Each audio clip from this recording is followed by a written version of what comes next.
pledge allegiance to the flag of the United States of America and to the republic for which it stands, one nation, under God, indivisible, with liberty and justice for all.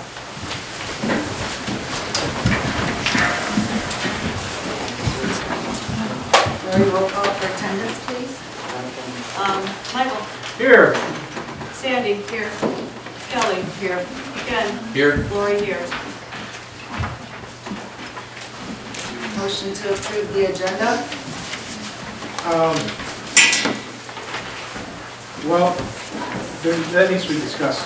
Some of the items that were asked to be on the agenda the last several months have not been on the agenda. Three of mine in particular, plus I was asked by another resident to add them. So how would you like me to go about those? And what You got to make additions to add to the agenda. Yes. What would you like to do? One, the Parks and Recreation, Parks and Recreation Committee Chairperson, Tony Spetafor. He has not been paid in some time. He has actually never been paid since being hired. That needs to be addressed. So we've not adjusted in any of our meetings.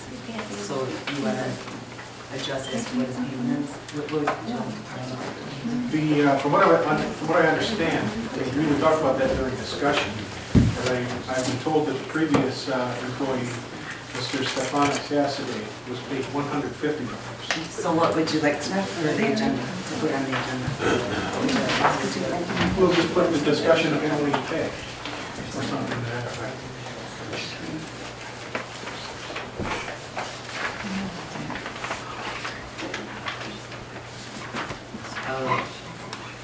Tony Spetafor's pay. Discussion of payment of park maintenance. Sure. Is it?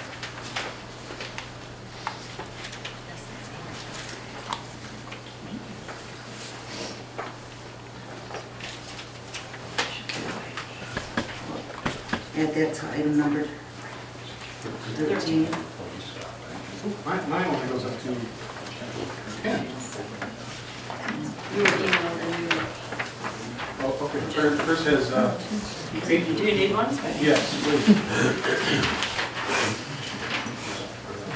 Thank you. Okay. Anything else? Yes. On October 10th, we had some items that were emailed to the township and were apparently never received. That means there's a technical problem. I want to identify that. What were the items? The items were, What were the ones that you wanted to get? And then we'll discuss them. We'll get to them. okay, just the discussion of contact and email vendor.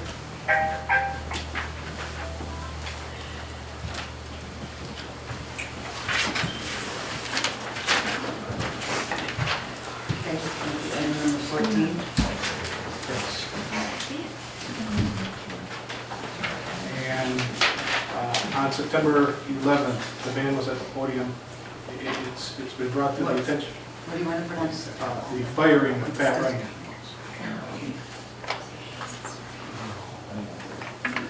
First of all, I can't fire a volunteer. Has to be a resignation. And I do believe that was when we brought up in one of our board meetings. No, it was never brought up. It was an employer. And you can't fire somebody, so we want to. You've told A the newspaper volunteer. you can fire. Of Well, an we'll talk about employee, that. a volunteer. That would be a closed session topic. All right. I'll take care of that one. We're not gonna do that. Okay. Anybody else? I move to approve the consent agenda. That was the agenda. As far as the consent agenda, I'd also Okay, like wait. We need a motion to approve the agenda as amended. I'll make a motion to approve the amended agenda.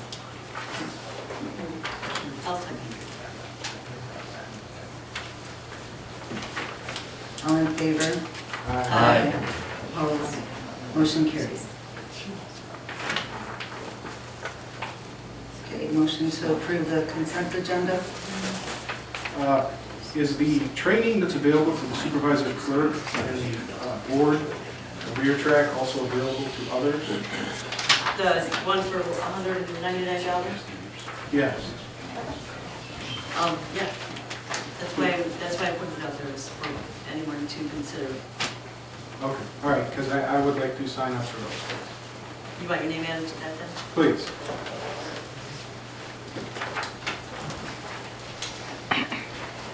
The one can be done online, right? Or is both of them? Well, we need to pull that off of the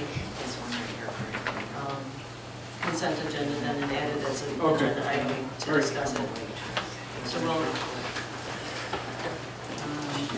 make a motion to pull item number 4B under the consent agenda, which is the board consideration of career track membership for $199 per person for 1 year. I'll second. Report to item number, what, I believe it's 14. 15, no, I took off 16. No, I didn't do that.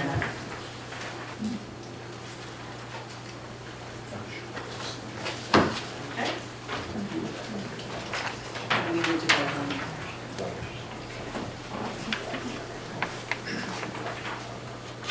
Okay, we need to pull that from Okay, I need a motion to pull it off and put it on the regular agenda. All right, I'll make a motion to pull the training off of the consent agenda to be placed on the agenda. Need a second? All in favor?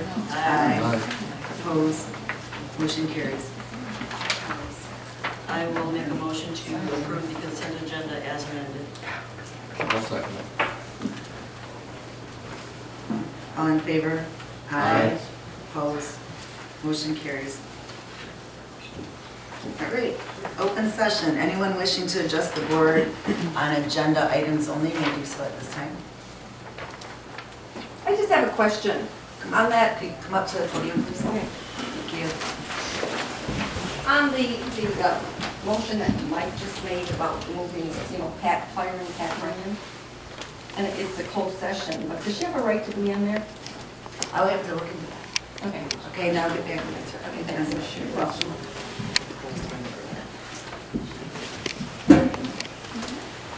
Anybody else wishing to address the board on agenda items only?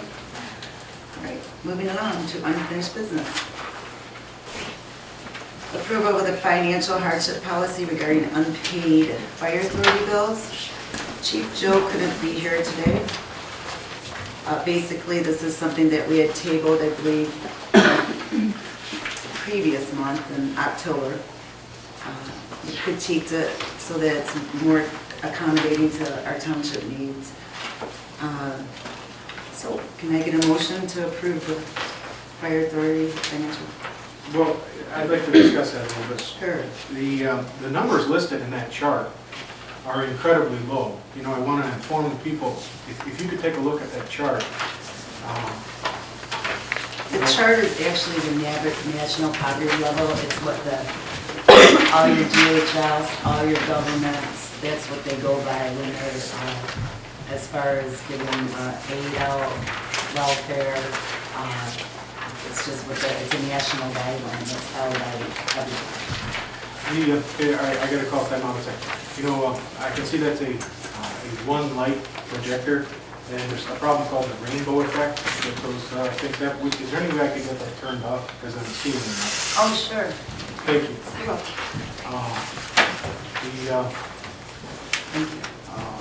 But just so that people know, I don't doubt that it's a national chart. The problem is the numbers are so low. I mean, we've had 3 people in here so far asking for help. I voted for each of them. The other board members voted for 2 of the 3. But I seriously question whether any of them would have made it with these chart numbers. I really think it would be a mistake because, I mean, when this says national poverty, they aren't kidding. They really mean it. If you have a seizure or something in here or a heart attack and you need help. This is regarding, okay, so you're opposing the guideline that the government uses? Yes. Because nobody's gonna get help Okay. from the township if they need it. Okay, point taken. So can I get a motion to accept the fire I'll make authority? a motion to approve the financial hardship policy regarding unpaid fire authority bills. I'll second that. All in favor? Aye. Oppose? Nay. Motion carries.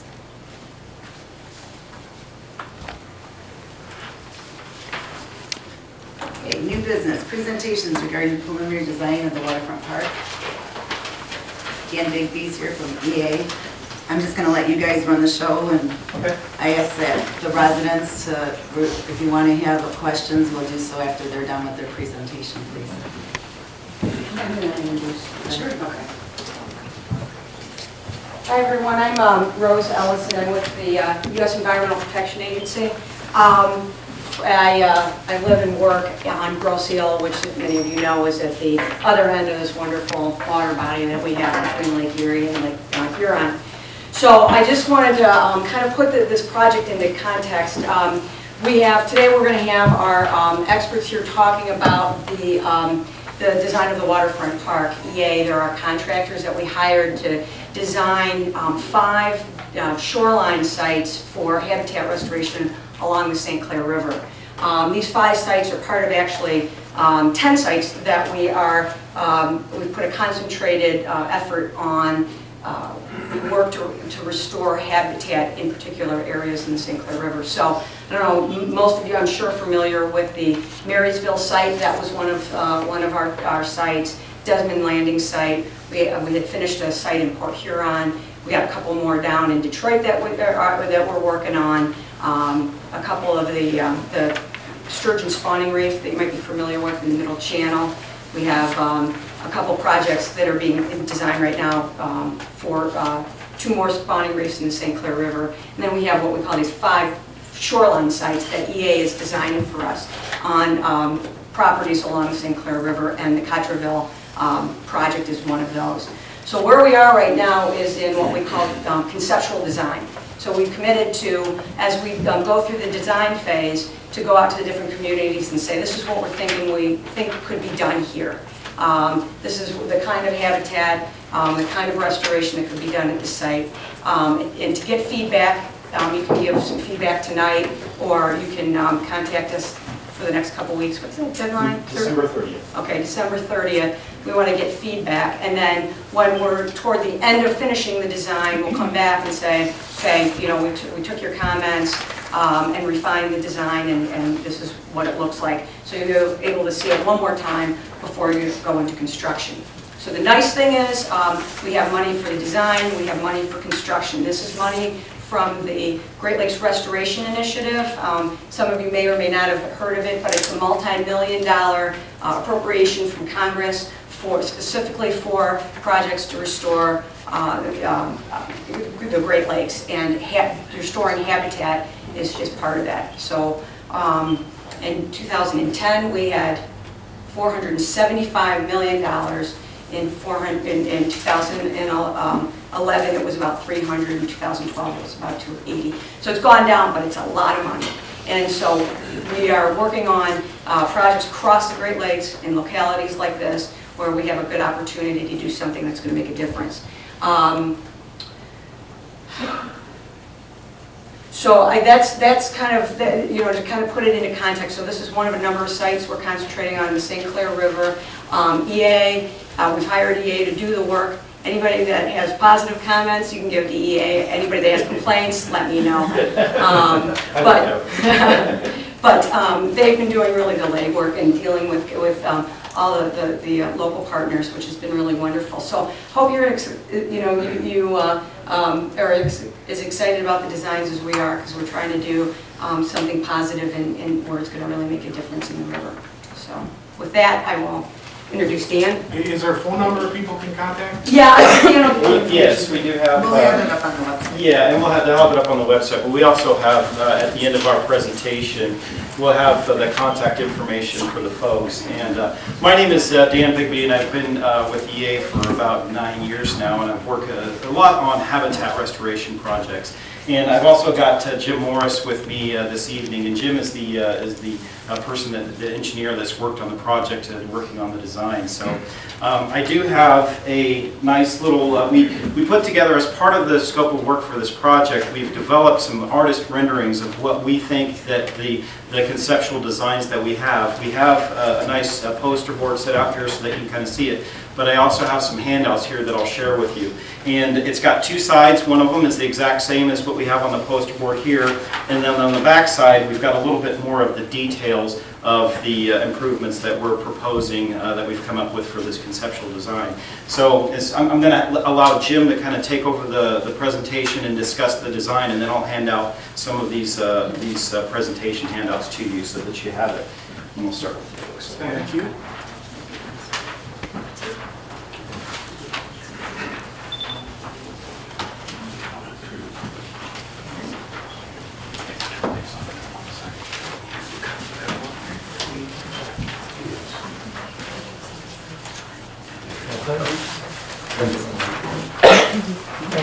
Everybody see them? There's a glare on it from those lights, but You can deal with it. We can make sure you see handouts. Just let us know if there's anything. it's hard to sit in the room. One more down there?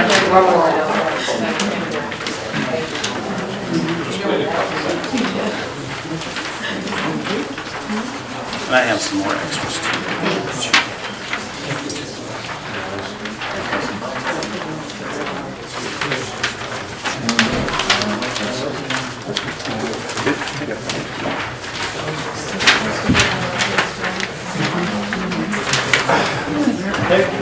Yeah,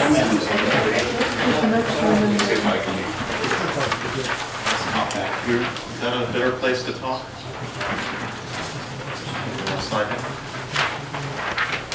So you guys are familiar, obviously you know where you live. We are here, okay? The project is within the township. It's a shoreline property. You want to next slide? Yeah. So the existing conditions in site, and this is where the township is in, I suppose, is it negotiations or to acquire the property and convert to a park. It's a shoreline site right in the St. Clair River. The existing conditions of this site are there's a dilapidated foundation, there's very poor site soils, there's a lot of concrete rubble and fill that's built in there. There's an existing sheet pile wall that runs along the perimeter of the shoreline. It's wooden, it's falling apart.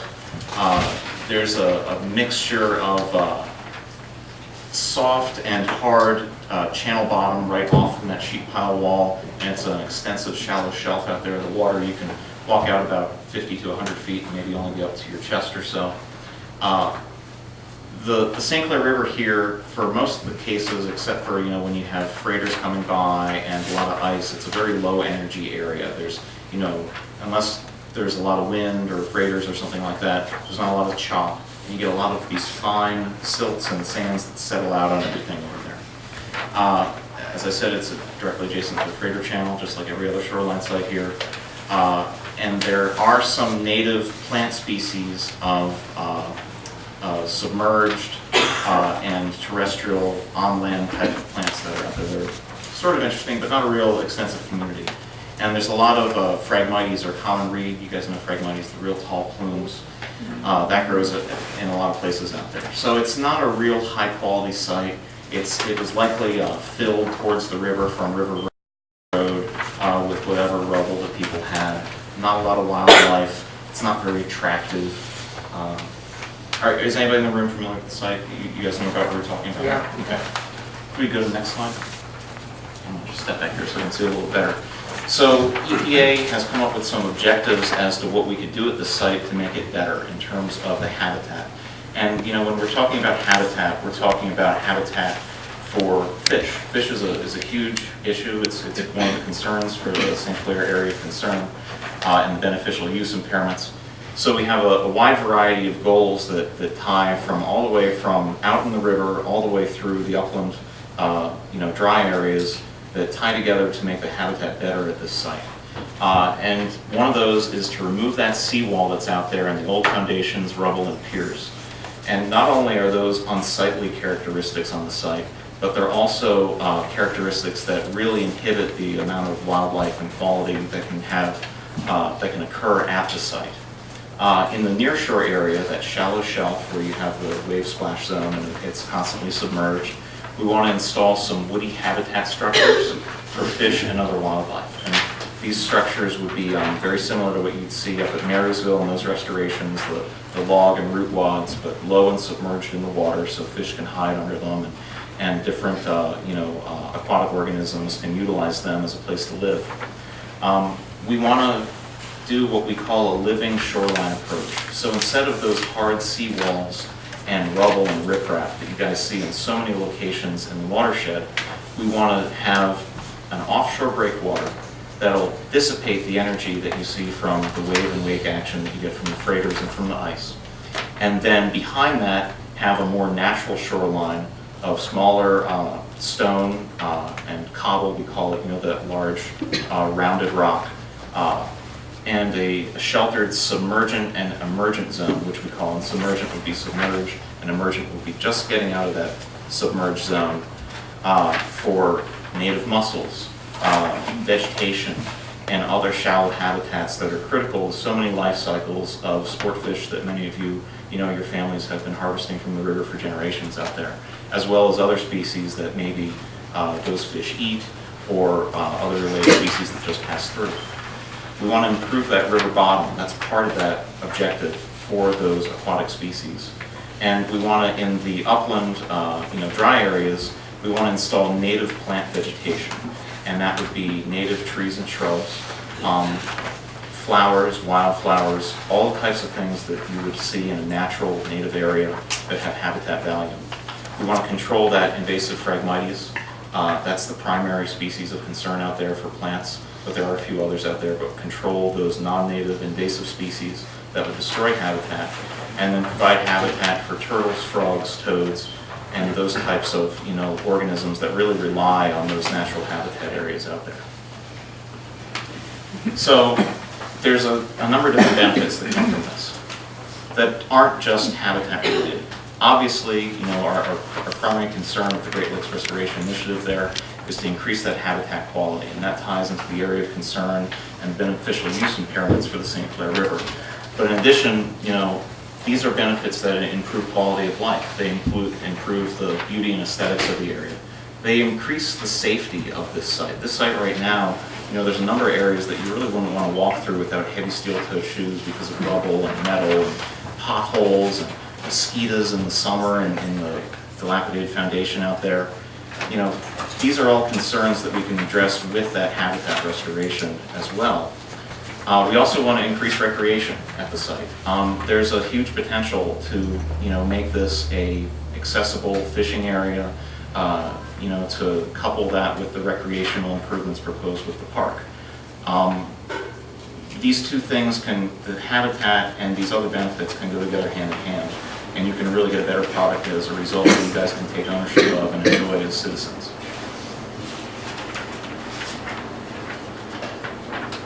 So here's just a very blotchy aerial that shows what we're looking at here. There's 3 existing piers that come out from the site. These will be removed. They're in terrible condition. They're a safety hazard. They're very rickety. I don't know how the ice and freighters haven't taken them off, but they're still there. They're still hanging on. You have the existing sheet pile wall. You have this foundation area, which I was out there in July and also, multiple times this year, and it never gets pretty. It's never a really good looking area out there. There's always mosquitoes and standing water and rubble and debris and shingles and you name it in there. It's not a nasty place. It's a nasty place.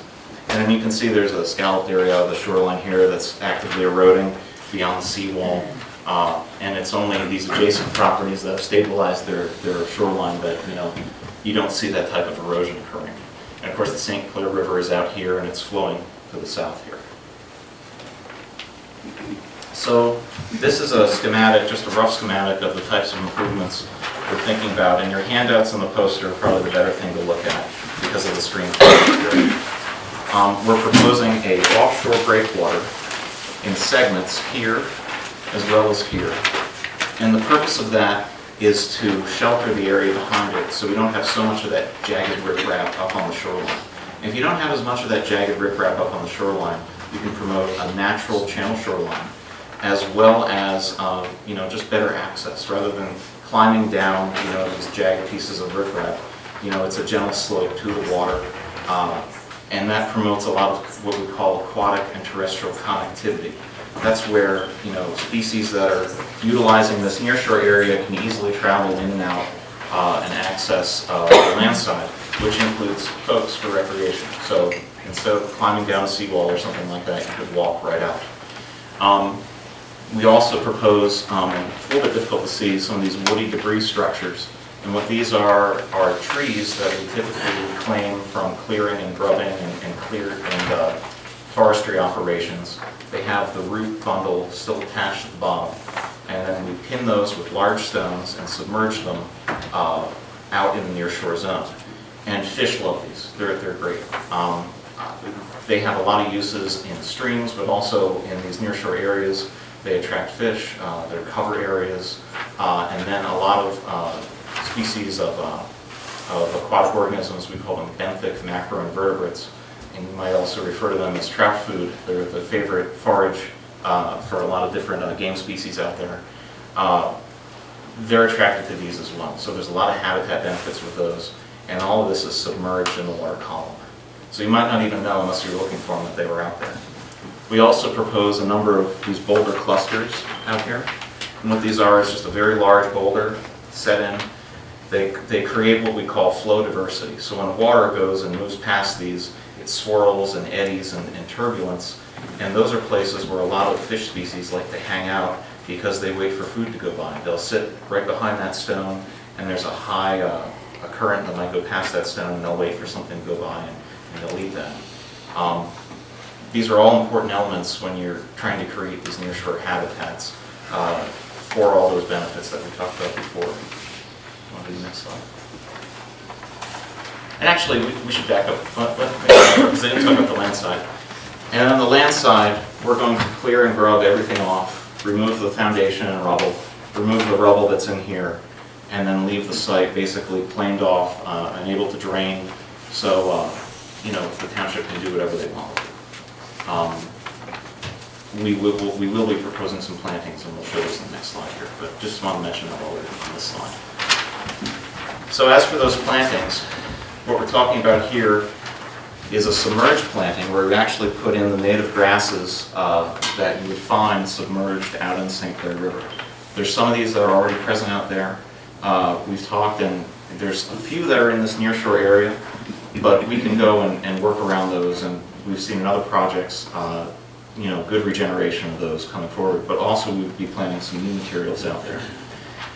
We would have a riparian, what we call a riparian planting zone, and that's planting right adjacent to that stream shoreline, or river shoreline in this case. Behind that, we have what we call pollinator planting. And pollinators are the butterflies and other insects that pollinate every flower and fruit tree and everything else around in your garden.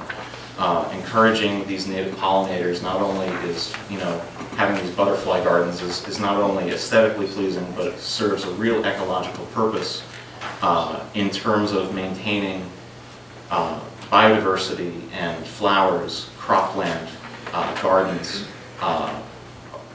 for miles around this. Many of these pollinators will go out 10, 15 miles, some of them even, to do that. And that means your gardens at home even. There's certain, if anybody here heard of squash or pumpkins ever? Those squash and pumpkins are pollinated exclusively by native bumblebees. A lot of people don't know that. So these are all things that we can do to encourage ecological diversity, not just at the site, but all the way through the surrounding area in the township. And then this area over here is represented as this light purple. That would be the turf establishment where we would put in a suitable stabilization mix of native grasses or existing turf grasses just to stabilize the site. And then it's a blank slate for any other improvements that you guys would install later. So if you guys have any questions or comments, we would ask the council that we could have a comment period now rather than wait until the end of the session. But any other additional comments, you can contact Rose Ellison, who you've already seen before, and Melanie Foos, who is also in the corner here. She's with DEQ. Their information is here, and they will direct you, to that answer or to us to answer that question. And like Rose said, anything positive we'd love to have, and anything negative we need for Rose. Melanie would also ask that anything positive would go to her as well, and anything negative would go to Rose. And would it be all right to open up the public comment now? One thing that I want to point out, Jim, is that we do have listed on the bottom here is a lot of the a lot of the partnerships that we have with this. You have the Great Lakes Restoration with Michigan DEQ, the Office of the Great Lakes. We also have the St. Clair River BPAC, the bipartisan. Help me out here. Public Binational Public Advisory. Yes, I'm sorry. But I just wanted to point out that there are a lot of partners that are associated with this project, and all the ones that we have that we're working on in St. Clair, in addition to the Cottrellville Township. With all your aspects of the plants and foliages and stuff like that, is it going to be good for ducks? Absolutely. And it's going to be great for geese, right? It depends. Geese, the thing Geese, is... have you ever seen geese? Oh, Take it over? Oh, I know about geese. And here's the issue with geese, particularly in the park setting. Don't feed the geese. That's only going to encourage them. In terms of suitable habitats for geese and where they land, they love a river shoreline. We were just driving through Marysville today at their ecosystem restoration project, and there were hundreds of geese out there. We don't necessarily want geese. What's different about this project here is that we have an offshore breakwater. And when you have a breakwater like that, and particularly with boulder clusters, you interrupt the flight path of geese. I'm not saying no geese are going to get in there. Geese happen. We can't do anything about geese. But obstructed flight paths, boulder clusters, and particularly the planting of trees and shrubs against the shoreline are things that highly discourage geese because trees and shrubs are cover for foxes, coyotes, and other predators, perching predators, eagles, for example, that would attack geese. So by encouraging those things, you can limit geese, but you're never going to get rid of geese. The geese were here before us, and they'll be here after us too. And during certain seasonal periods of the year, I'm very happy we have some geese. Have you viewed this property during March and April? I have not. Ice flows? I've viewed video of adjacent sites, and I've viewed other sites with the ice flow and historic ice You data. have not viewed this property? I have not viewed this property. However, You should. what we have done is we've looked at all of the ice data going back from the Corps of Engineers, and we've also evaluated the existing structures on the site in terms of what type of damage they sustain from ice.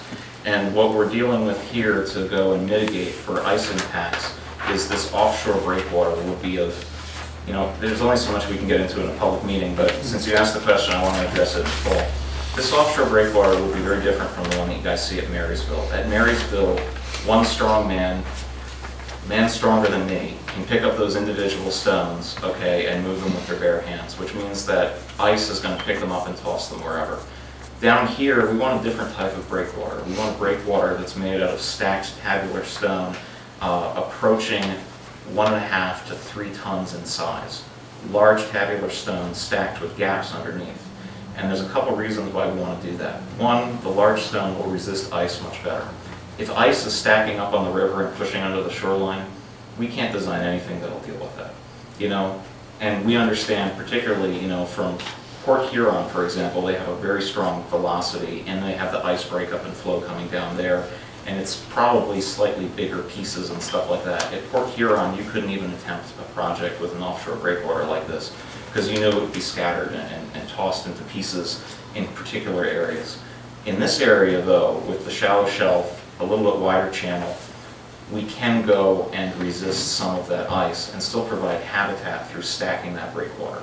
A conventional dumped breakwater with smaller stones that nest together, it's not going to resist ice that well, and there's not going to be those crevices for fish and different creatures to hide in. So that's what we're going to try to go for. Nothing is ice-proof.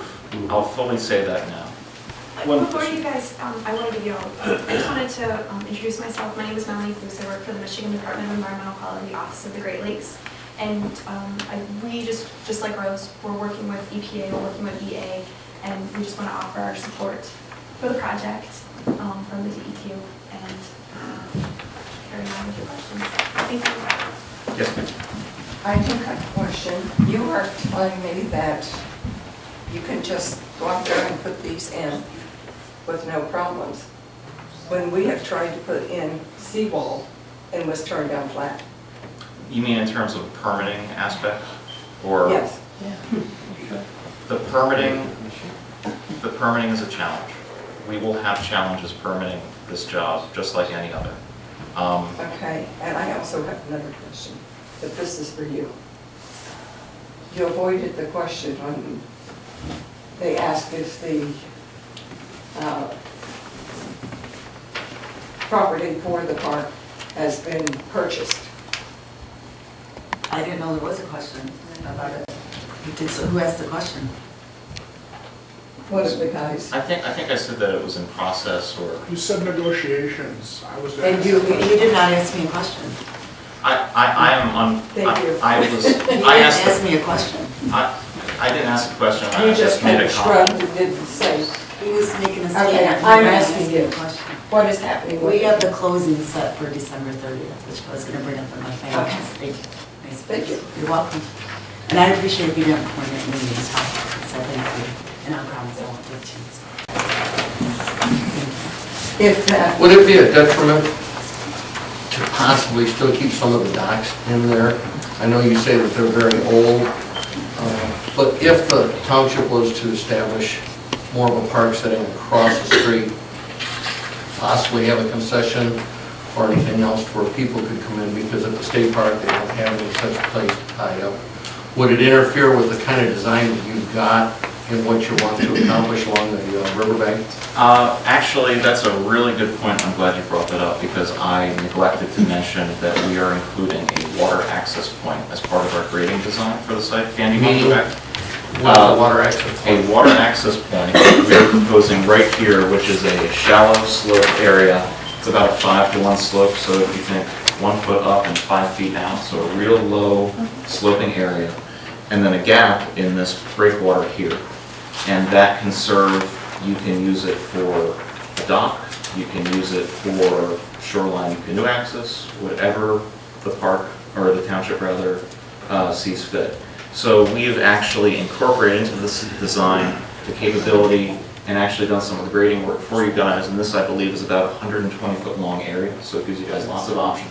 But if you left the docks there, The docks, where possibly a larger boat could possibly go in there and tie up, to try to get docks put in there at a later date and go through DEQ and get permits, might make it very hard again, just as you're gonna have when you get your permits.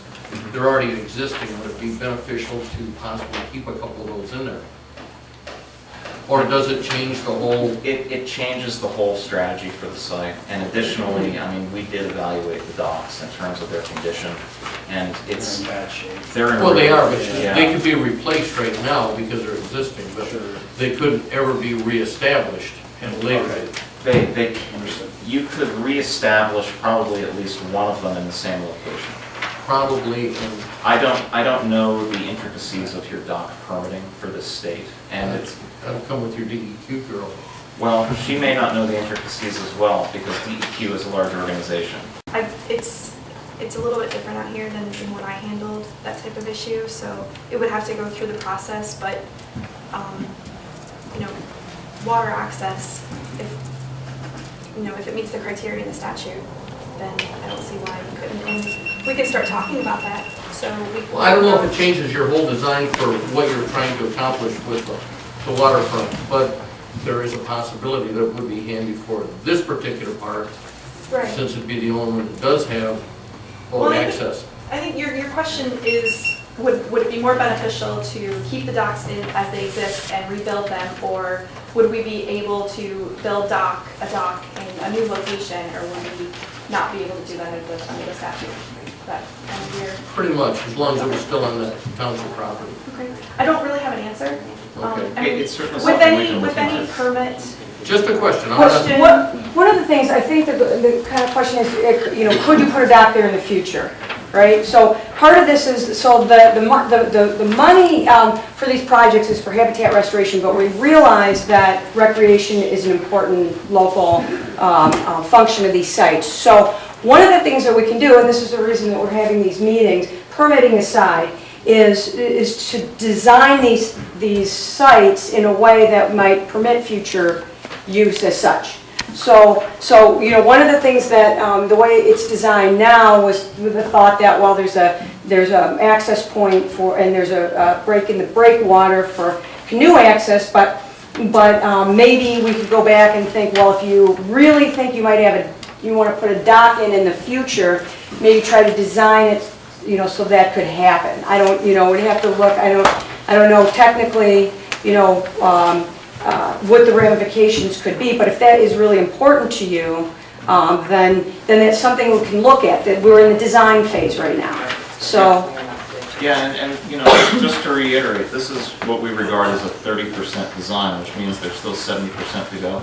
So comments like this are extremely helpful for us. It's just a thought. I don't know if it'll change what you're trying to do with your underwater growth and things like that, but it would be the uniqueness of the only one that is a park along the river where someone could bring a boat in, add family on, take family off, go across and pick up some food, anything like that that would make it more attractive for the water traffic. It's certainly something we can consider to incorporate. I Once don't you see take the it- docks out, it'll be tough to ever get a permit to put them back in. I understand, yeah, and what I'm thinking right now is, I want to bounce back to the existing conditions and the design there. We'll get to you just in one moment now. Well, I'm wondering, how deep is that water in there to start with? It's pretty shallow. Where you probably couldn't even bring them, because if I'm looking at the picture, where the old docks are way down from the access. I can wander out to the Shallow. end, and it's like up to, you know, my waist at the most. And that's if I sink into the mud a little bit, so it's very But when shallow. water goes up, the docks would still work. They worked for 50 years. So Oh, yeah. there is a possibility that they would still be viable. to answer, it would probably necessitate a design change, so it just depends on, you know, if it's It's only a feasible. question. I didn't say that. So it's feasible, I think. It's definitely feasible, and the types of design change that would look like, there's 3 existing docks right here, and let's just say for the sake that you chose the center one to remain. So how we would handle this is you would do a break in the breakwater here and a break right there, and remove this portion. You would have to have a corresponding, because this is so directly on from the river, you would have to do a corresponding harder armoring back in here with that. You would reduce some of the habitat potential of the site probably by doing that. But, you know, if the council feels that this is a critical piece that they need, you know, It can be discussed. It can be discussed, yeah. So So it's not out of the question. It's just Absolutely. something to ponder about. the biggest thing that will help us is if the council gets together, decides what goals and objectives they want in terms of the water side for the park, and then present that to us. And it doesn't have to be anything specific to the habitat, just what you guys want for your recreation access and park goals. And then we'll go and try to build that in as much as possible. Well, it'd be the only place that, in our township, where people could have their own access in and out of the water. Absolutely, and Without it being a state park, like in my city. And we're sensitive to things like that. For example, one of the aspects of this is, you know, we want these habitat projects to be accessible to the public for outreach and interpretation. And anything that improves that, improves public awareness, is going to improve, you know, public awareness of the greater problems in the watershed and how they can fix them. So absolutely, we can look at considering that. Thank you. Now, Would it help to have it documented, those docks are there for later to be restored with the DEQ and the DNR and the Corps, all aware of what our future goals are, take the old stuff out and put something new in later. yeah, It wouldn't hurt with the permitting, but the way that we've documented them right now is we had a survey contractor come out and locate all of those docks, their extent, their elevation, all that. So we know where they are. It's documented on a stamped and sealed survey plan by a surveyor in the state of Michigan. It's Rowe and Associates. So we have that documentation, and that'll be also seen as part of the permit going forward. and you also figured in that we're down like 4 foot on water from where we were 15 years ago with your construction, with your Indeed. planning. Yeah, and in some ways that opens up some opportunities, in other ways it ties our hands. So, you know, we are sensitive to the rapid and sometimes erratic change of what the river is doing out there. It's down now, I mean, it's way down from where. You know, and here's the thing, and you know, Dan and I, we're scientists at heart. We have read so many different things about why is that water down. And nothing can anyone tell me without any conflict the definitive reason why the water's down? I don't think anybody can.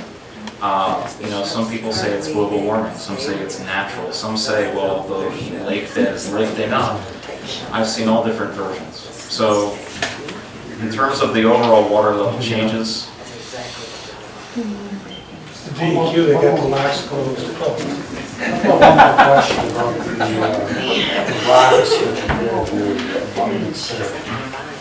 How far are they going to be sticking out of the water? And if so, if the river does rise, will they be submerged and possibly a hazard to boaters in the area? we've actually been discussing with the marine safety folks about that, and that is an ongoing thing that we're dealing with to try to figure out how to mark that. We don't want to have a hazard to boaters in the water. As they exist right now, the typical average water surface, you're looking about 2 foot above that. And this is a private area, so you would see them typically. Now, in a higher water situation, you might not. So we're actively, and we've actually discussed that extensively in the last 2 days, how are we going to make sure that's visible? And we're working through that. I don't have an answer for you tonight on that. But If the water did raise like 4 feet, would it wash away a lot of the stuff that you wanted to plant, put in there? I don't think so. And part of the reason for that is the species that we're planting were robust back when the water was higher up. So all that near-shore vegetation that we're proposing, these are all species, maples, oaks, all different types of trees and shrubs that are built to handle that type. For example, a lot of the shrubs, if you go along the shoreline, you see a lot of rhodosia dogwood. It's got the red twigs. You see it a lot. And a lot of times the ice will clip that clean off, and it always comes back in the spring. And those, that sheared off plant material, it'll actually re-root somewhere else downstream if it has the right conditions. You don't need to do anything special. We call that live staking. You take a live twig and you stick it in the ground, and it grows on its own, grows its own roots. So these are species that are really meant to handle that. They form a dense root mat and aid in stabilizing that shoreline. So that's our hope with that. We want to make a system that's robust, not just for the current situations, but also the range of conditions over time. And we've looked at historical data and things like that to determine that. Yes, ma'am. With talking to you before, you also mentioned about wanting honeybees, that some of the vegetation would be attracting honeybees. I said native pollinators, but certainly, you know, bee species are native. And I'm also hearing from different people in the township that they were told there would be swimming there too. I'm concerned about the children getting stung by the bees. We have not built in anything regarding swimming specifically. Also, I am concerned that this end of this property is going to be blocking our view, and that's not going to happen. What view are we? Right now, there's a giant clump of trees right here. There is some trees on that end. There's a pie-shaped block right there on the end. That is part of that deal, isn't it? Is it or not? I don't End of know. the property unless I'm dead. I believe it's what he said. Is that pie-shaped block part of it or not? I believe it is. Where the trees are, is that what you're talking about? Past the big bushes. Where the trees are is a pie-shaped Well, how about, I'll come block. out and you can show me what you're talking about, because I'm not quite sure what you're talking about. Where those trees are. I'm aware of where the trees are, there's only a It's a certain pie-shaped section. block. Correct. When you get out to where the seawall is, it's very small, portion there. So that it actually goes toward the north. The property line does, toward the north there. So it's a very, I can't, right off the top of my head, I don't remember how many feet it is when you get to the end of that seawall. But it's not very many feet. I mean, it's not like it is back on the road. From looking at this, and this sticking out like here, that looks like it's on my property, which is not going to happen. No, and no, we surveyed the boundaries, and it is not on your property. And we have a surveyor certification that it is not present on your property. Okay. Where in conjunction is the end of this with the trees that are there now? The trees that are here now are in this portion wrapping into here like that. According, So you're- and you can see this is the squiggly line here. It's kind of chroming. Okay. It's hard to see, but certainly on here, on your back sheet, other side, you can see it a little bit more clearly in here. And then, I don't believe we have the property lines turned on this, No, we do not. but we can certainly provide a copy with those property lines turned on for you. It looks like it curves over the bush. Exactly. Yeah, oh yeah, sure. Listen to Charlie's drawing. Great, well, I think we're gonna wrap it up, if anybody has any more questions. Yeah, well, I was just gonna ask one, based on what you said, was kind of new to me, I mean, actually brand new. You said there will be no swimming now or in the future? No, what I meant is as part of our habitat restoration, we don't consider specific recreational things like that in terms of swimming. Those would be up to the township to go and incorporate those elements as part of any other future development. But there will be water present, and I'm sure a lot of it is people who swim. So, but we're not going to say, have a sign and a walkway down that says, come swim here, or anything like that. So that's entirely up to the township and how they go and rule as to what can be used at that site. Just like the voting access or anything else.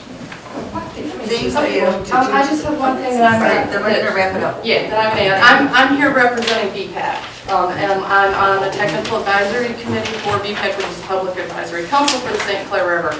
I live in Lakeport up at the north end. I have been to the site. I've been all over the whole entire river, so very, very, very familiar with the St. Clair River.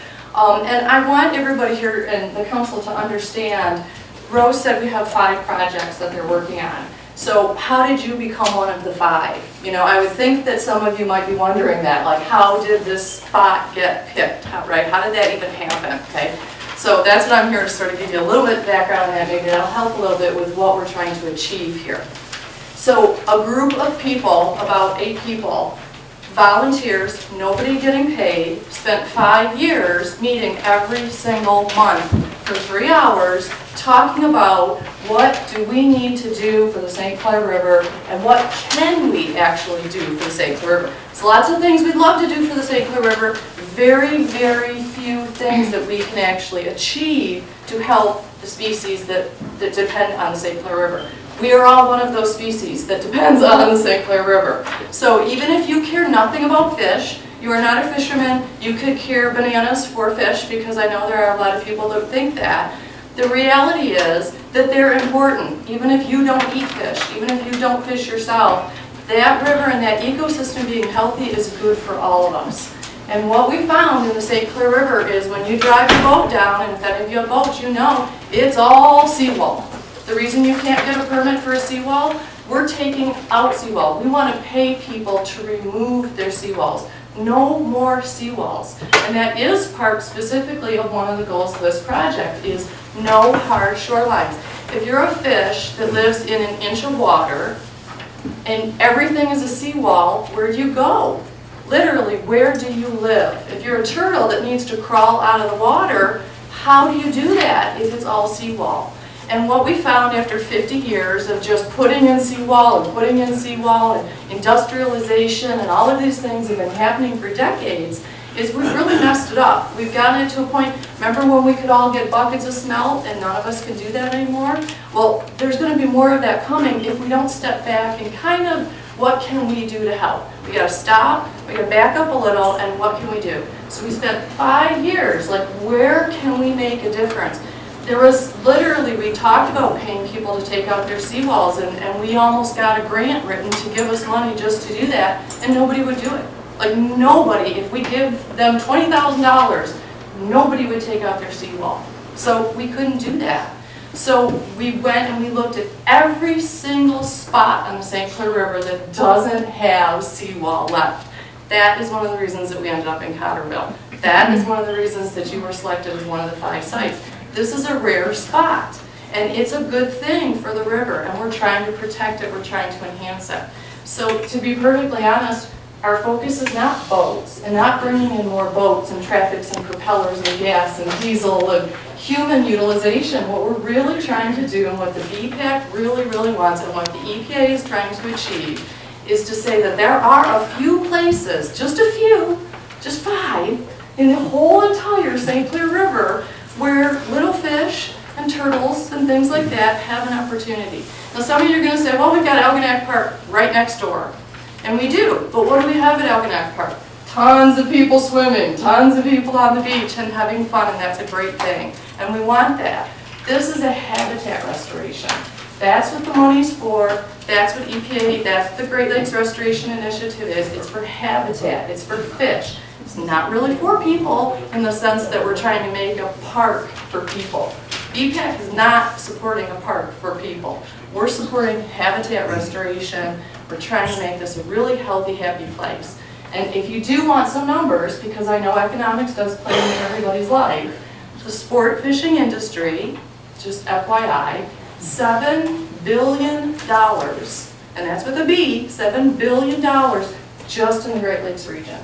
So fish are important. You do make money from fishermen coming by. They stop at gas stations, they eat at restaurants, you know, they come local. The more fish you have, there is an economic advantage to that.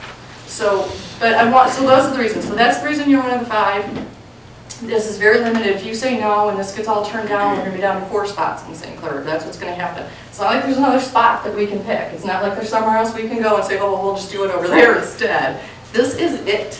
And we have already done Marysville, and it's very successful. We've done surveys now. It's been a year, and we're doing surveys, and we found 3 endangered species on site in Marysville already. Port Huron is almost finished, and these big rock piles and things have been implemented up there.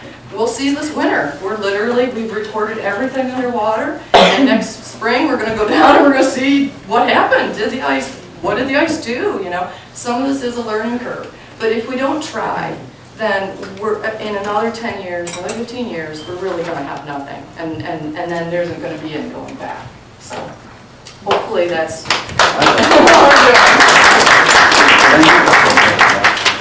Great job. I'm Commissioner Bill Graytop from this particular area, and I have to tell you that we've been working on this project for almost 2.5 years. Met Rose probably a couple of years ago. It's been a long time in coming. Met Dan just recently, and Jim, we've been together for a while. Melanie, I just met. I can tell you these are great people and great things are going to happen. In my particular district, I happen to be fortunate enough to have 3 of these projects going on, and I can tell you that I'm excited about all of them. They're done here. They're going to be doing the Marine City dredge cut. The Parks and Recreation Department from the county is going to put a handicap canoe kayak launch system back in there. And even though VPAC says it's not for recreation, but when they're done, if you use it for recreation, that's your choice. And then we're also doing a piece over on Harson's Island to open up the Crispin Drain over there, which again will be habitat restoration and for the vegetation, everything they put in there. And if a canoe or a kayak happens to flow through afterwards, hey, you're that much further ahead. So these guys are absolutely terrific. I've been with them, like I said, for a couple of years. It's been a long time coming on this project, and it's getting real close right now. So I think we're all very, very fortunate that they selected these spots in this particular area to come in and to spend the taxpayer dollars that you guys have already invested in Washington, and we're getting them back over this way. That's it. I have a point here. Yeah, I think this is in the ballpark what we're talking about. I had an experience a number of years ago with the DEQ and made an irresponsible, inaccurate decision over vegetation that cost me a project and a piece of property, which was ready to move ahead. And we had experts come in and say no such thing is there and so on. So I would warn the audience and the board to be careful when people start talking about these projects, because it's very, very unfortunate, irresponsible, and that's government, and that's was the DEQ. Even the DNR is afraid of them, but anyway. Thank you. So I just tossed that in when you're talking about these grandiose plans and so on. Watch out what you're doing. We're gonna move forward now with everything. Thank you. If anybody else has any more questions on that, feel free to call. The phone number's on there. Thank you, everybody, for the presentation.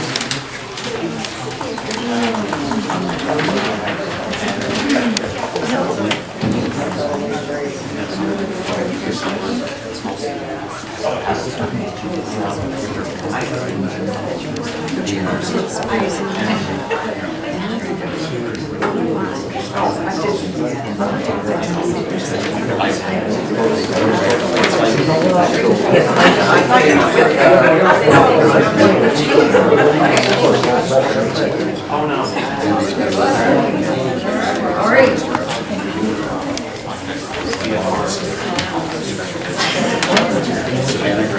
Okay, we're gonna move on to item number 2, new business. Closed session meeting to consult with the township attorneys regarding trial or settlement strategy in connection with specific pending litigation.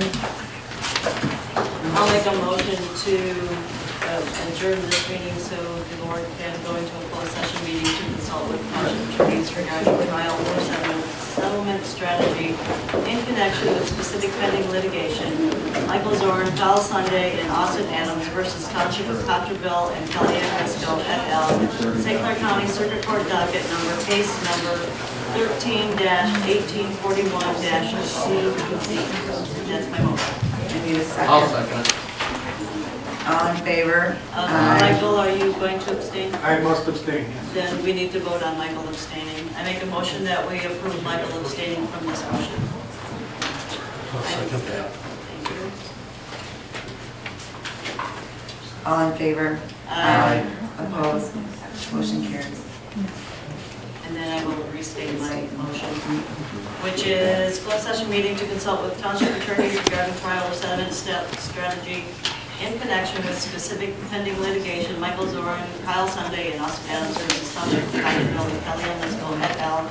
St. Clair County Circuit Court docket case number 13-1841-CZ. I'll second that. Thank you. All in favor? Aye. That's a roll call. All right, it is roll call. Okay, go ahead. Sandy? Yes. Kelly? Yes. Ken? Yes. Lori, yes. We are at recess. We are at recess.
motion to return to open session at 9:01 PM. All in favor? Aye.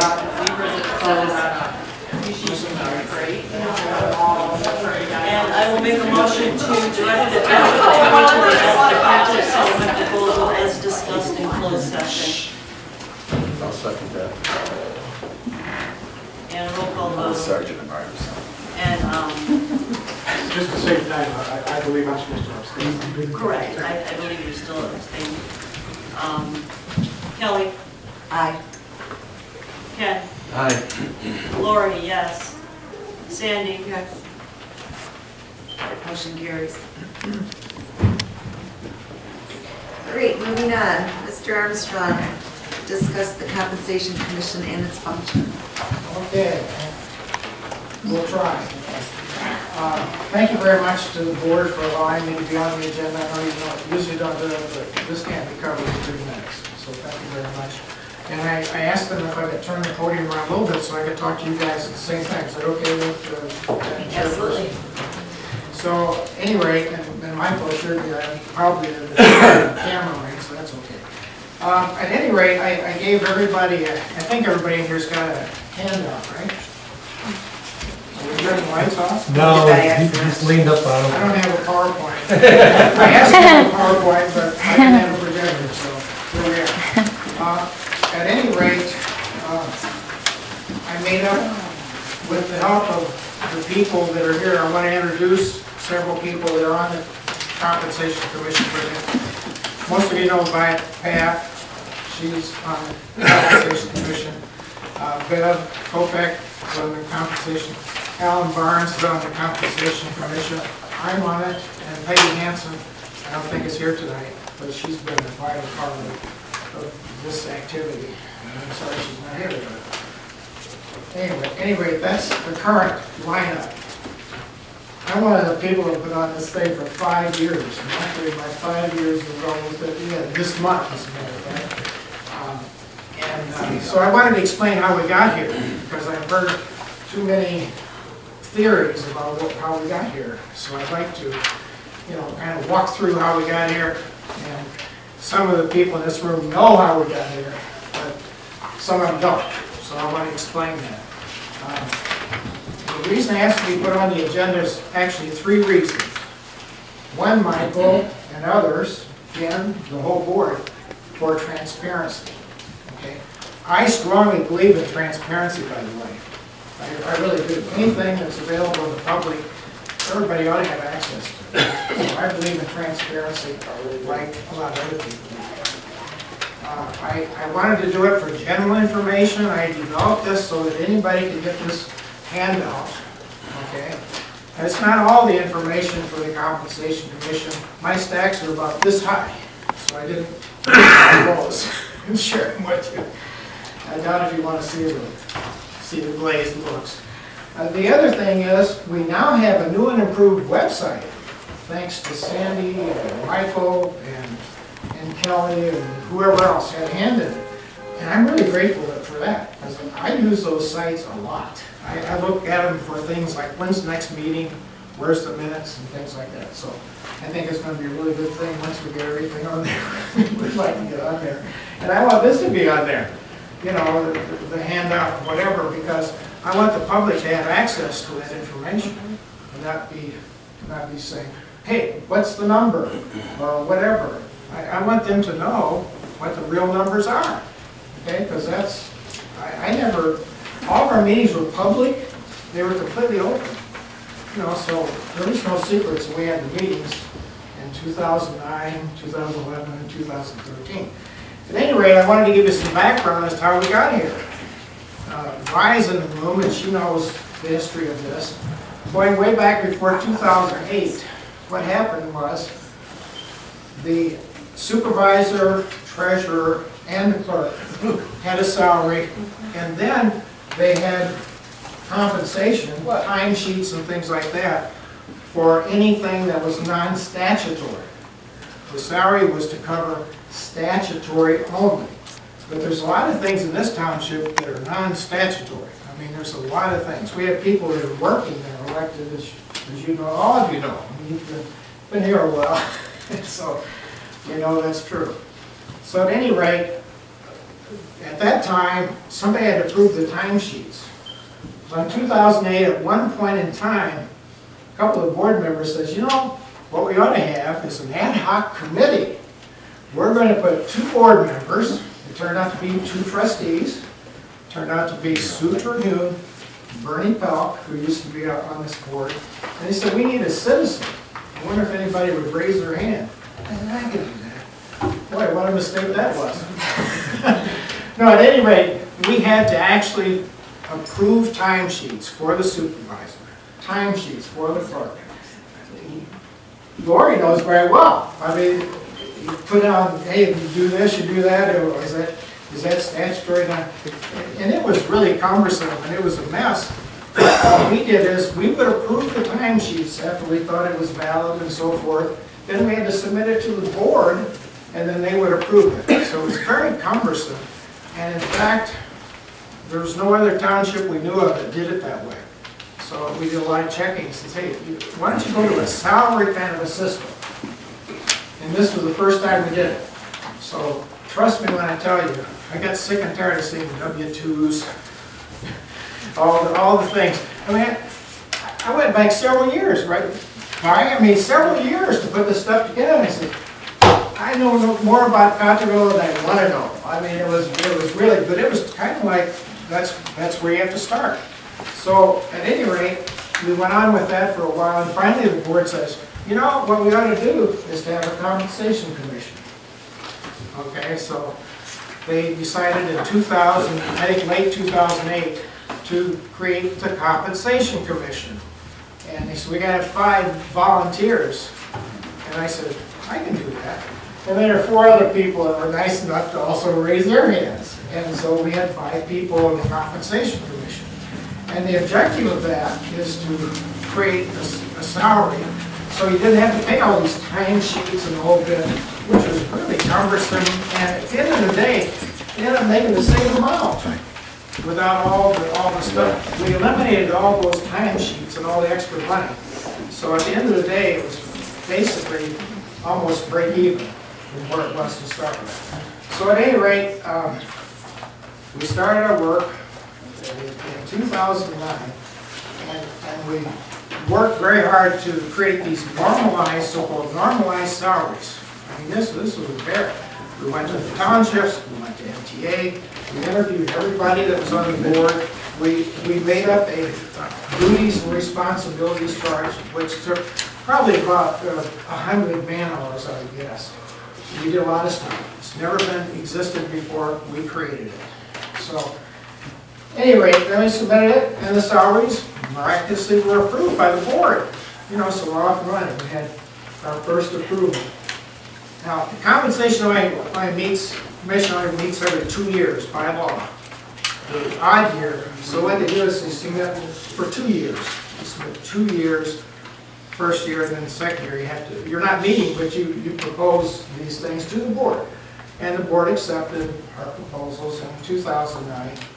And then we mailed out the results of what we did and a cover letter to everybody in Cottrellville Township, telling them precisely how we did this, and if they had any questions, to please contact us. And we had overwhelming positive response.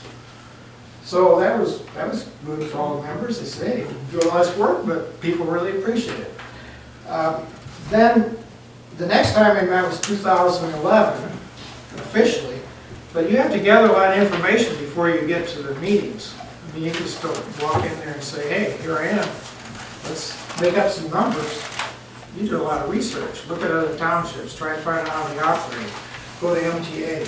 Go to all the townships people think are similar to us. And you'll probably find out none of the townships around here are exactly identical to Cottrellville. I mean, there isn't one.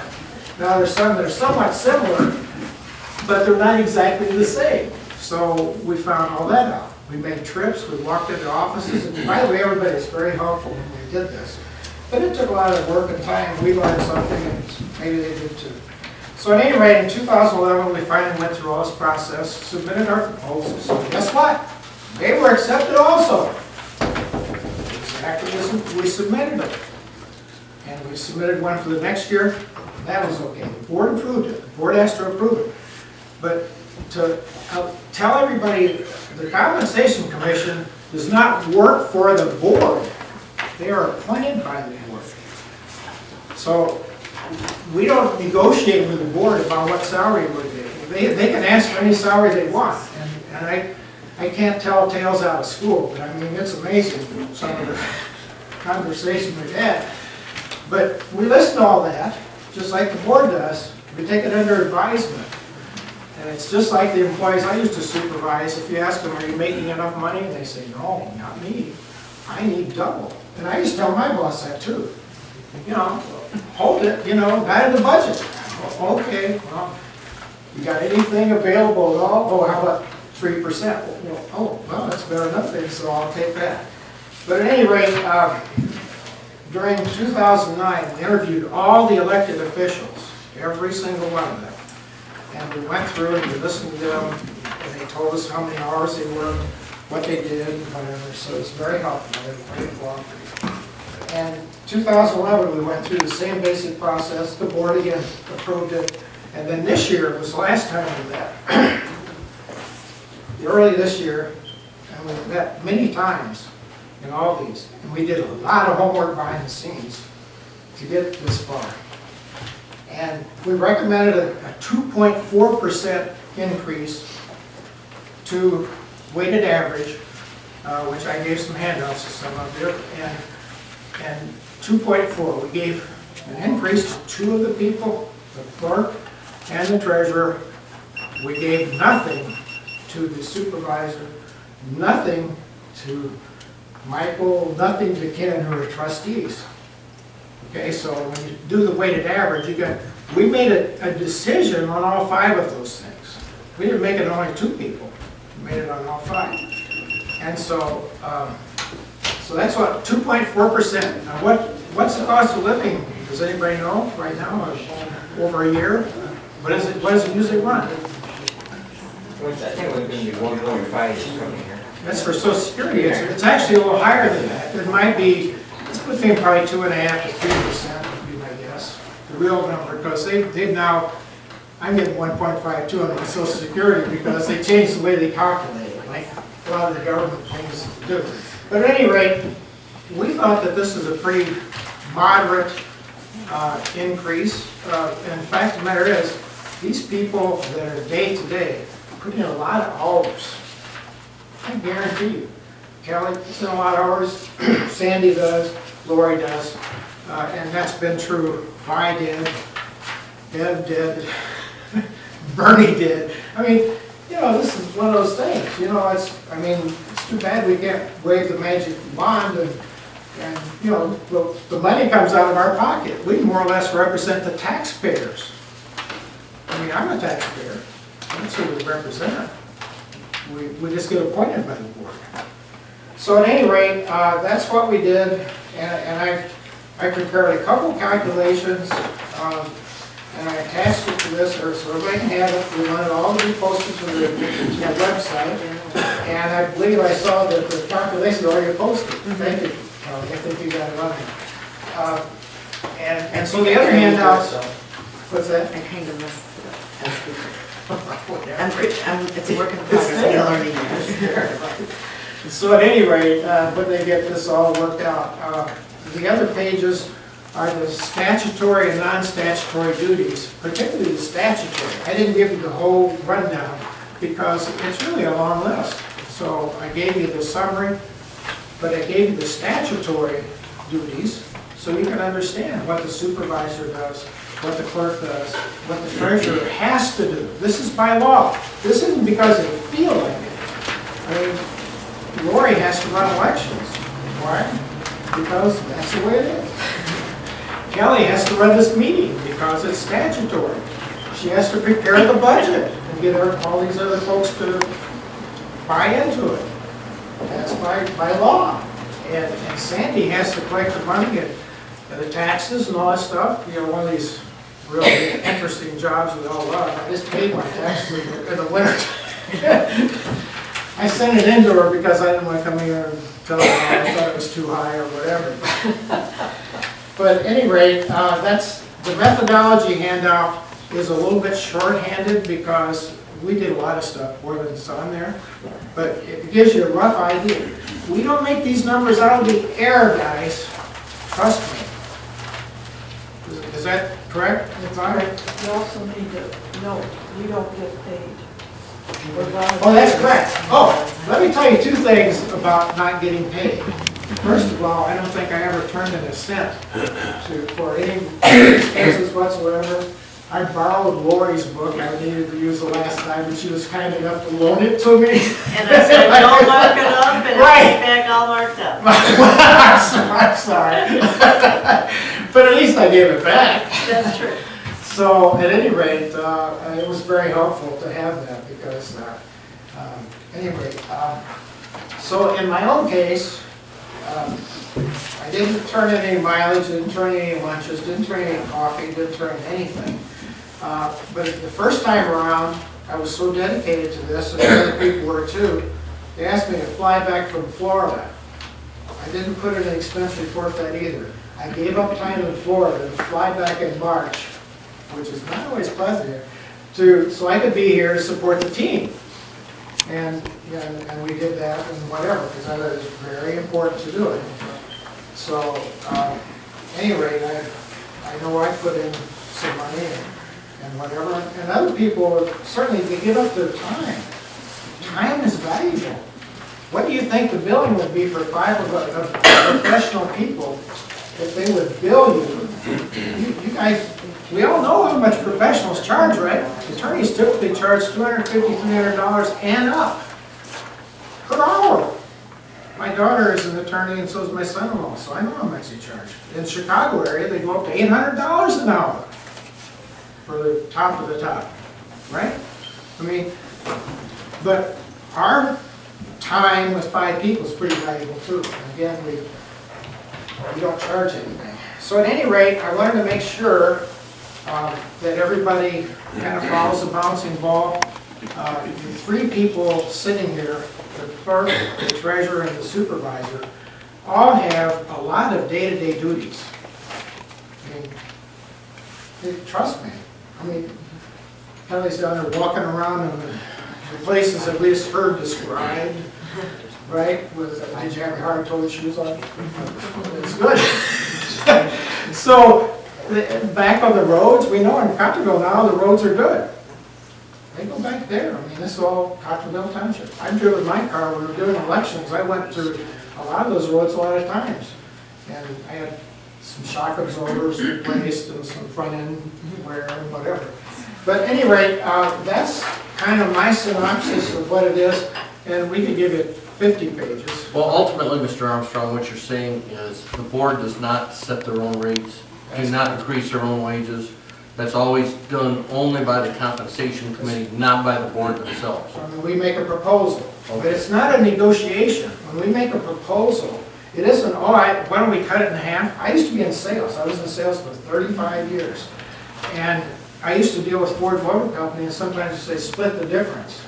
No, that's not this kind of deal. We don't work for the board. We really work for the people to represent their interests. And it's kind of, you know, the committee, by the way, when I was on the committee, we did report to the board, but we're doing exactly what they asked us to do. They had a very specific task. Didn't tell us how to do it, but I had 2 smart people working with me to help me understand what we do. So And it's not the person, it's the position That's you're correct. assigning That's that salary to. we try to go through the background credentials and things like that, but we've had to change the board, as we know now. And so we try to create it for the position.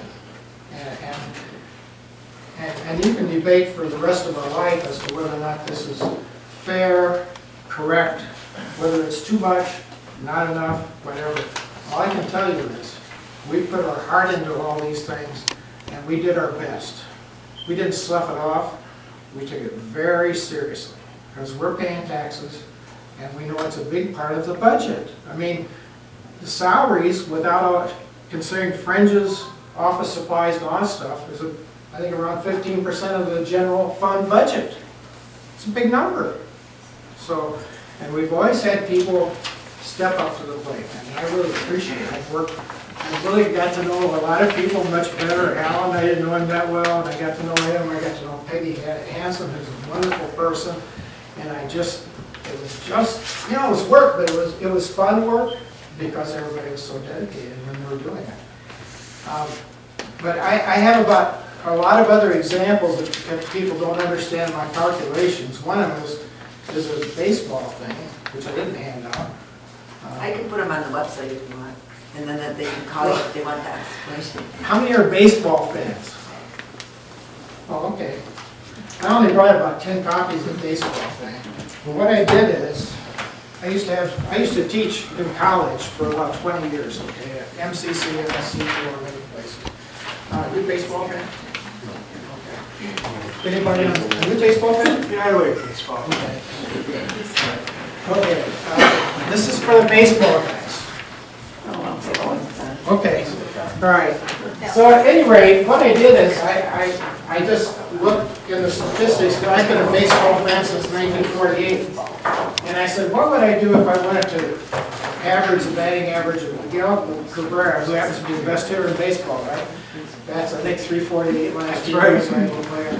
And I said, what if I wanted to average his batting average with Justin Verlander? How many hits did Verlander have last year? He's a very good pitcher. Mr. Armstrong, can we pass on this kind of a conversation so we can go on with our... Oh, sure.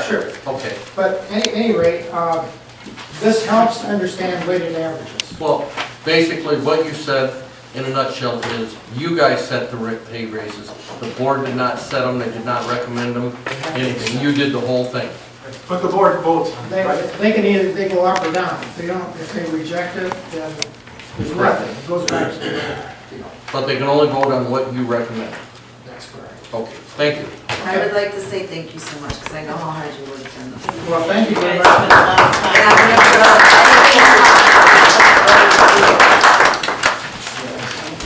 Okay. Item number 4, request for VFW.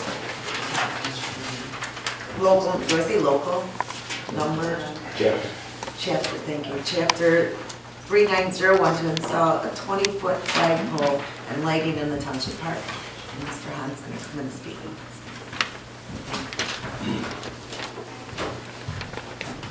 By the way, he is our official flag man for the flag raiser for the township.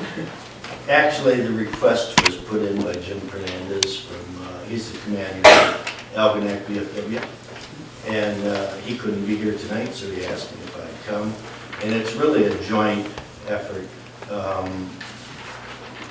Algonac VFW, Vietnam Veterans of America that I belong to, St. Clair American Legion, and the Disabled American Veterans from Fort Yarn. We would like to install at the Shane Reefer Memorial, a 20-foot flagpole. We would install it, we would maintain it, and it will need electricity because you have to have lights on a flag on a pole at night. So one method would be solar. I guess it doesn't look all that great. The other method could be to tie into the garage. Which Don said you would be able to do. Yeah, so basically we would request that we could put a flag up. Okay. I know Mr. Jim. Thank you. He's an excellent person, please tell us. Yeah. I'll gladly make the motion to approve the request for VFW number 3901 to install a 20-foot flagpole and lighting in Township Park. Thank you. Can I get just a second? I'll second. Yes. Let me know when you're ready. All right. Thanks a lot. Thanks. Go ahead. Michael's making the motion. Did you get him? I'd say Michael that- making the motion, Sandra seconded. Okay. All right, all in favor? Aye. Opposed? Motion carries. Thank you. Okay. Item number 5, approve appointment of Miss, how do I pronounce your last name? Ayudo. Ayudo Mr. Joseph Ayudo to the Parks and Recreation Committee. I need a motion for that, please. I'll make the motion to approve Mr. Joseph Ayudo to the Parks and Recreation Committee. I'll second. All in favor? Aye. Opposed? Motion carries. Thank you. Item number 6, approve appointment of Mrs. Amy Ayudo.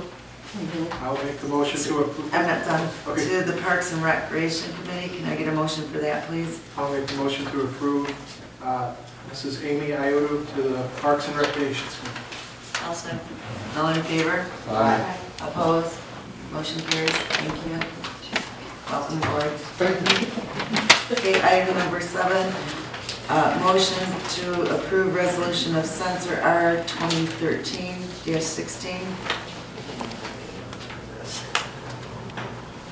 I'll make the motion to approve resolution of censure R 2013-16. Okay, a second. I think we should probably discuss the matter before we vote on it. Basically what I happened need a is, second first for the motion. well, we're simply discussing. Okay, so you want to discuss before you make the motion? Right. Okay. On April 10th, 2013, we were having a meeting. At the end of the meeting, during public comments, you're allowed 3 minutes to publicly speak.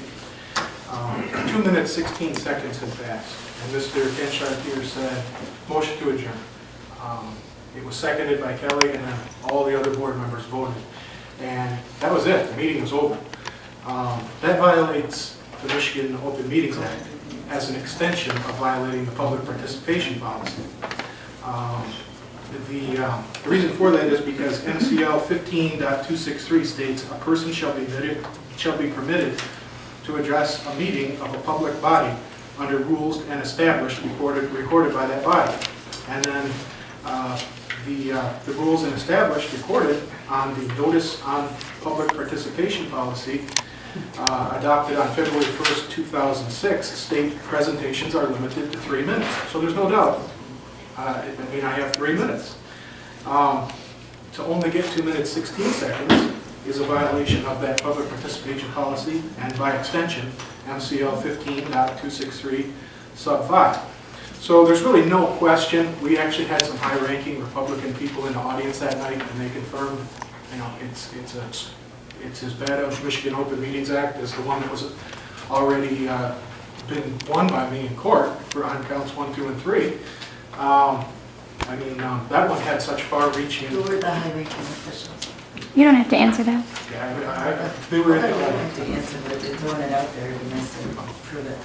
Well, let's put it this way, several people visited this with them. Okay, but we But don't they- know who they are. In the St. Clair County Republican Party and U.S. 10th Congressional District. But those people have confirmed that. And, considering that I and 2 others already have defeated the other board members in circuit court for violations of the Open Meetings Act, it would be nice if we could get a resolution of censure, considering we're so strict on that type of thing.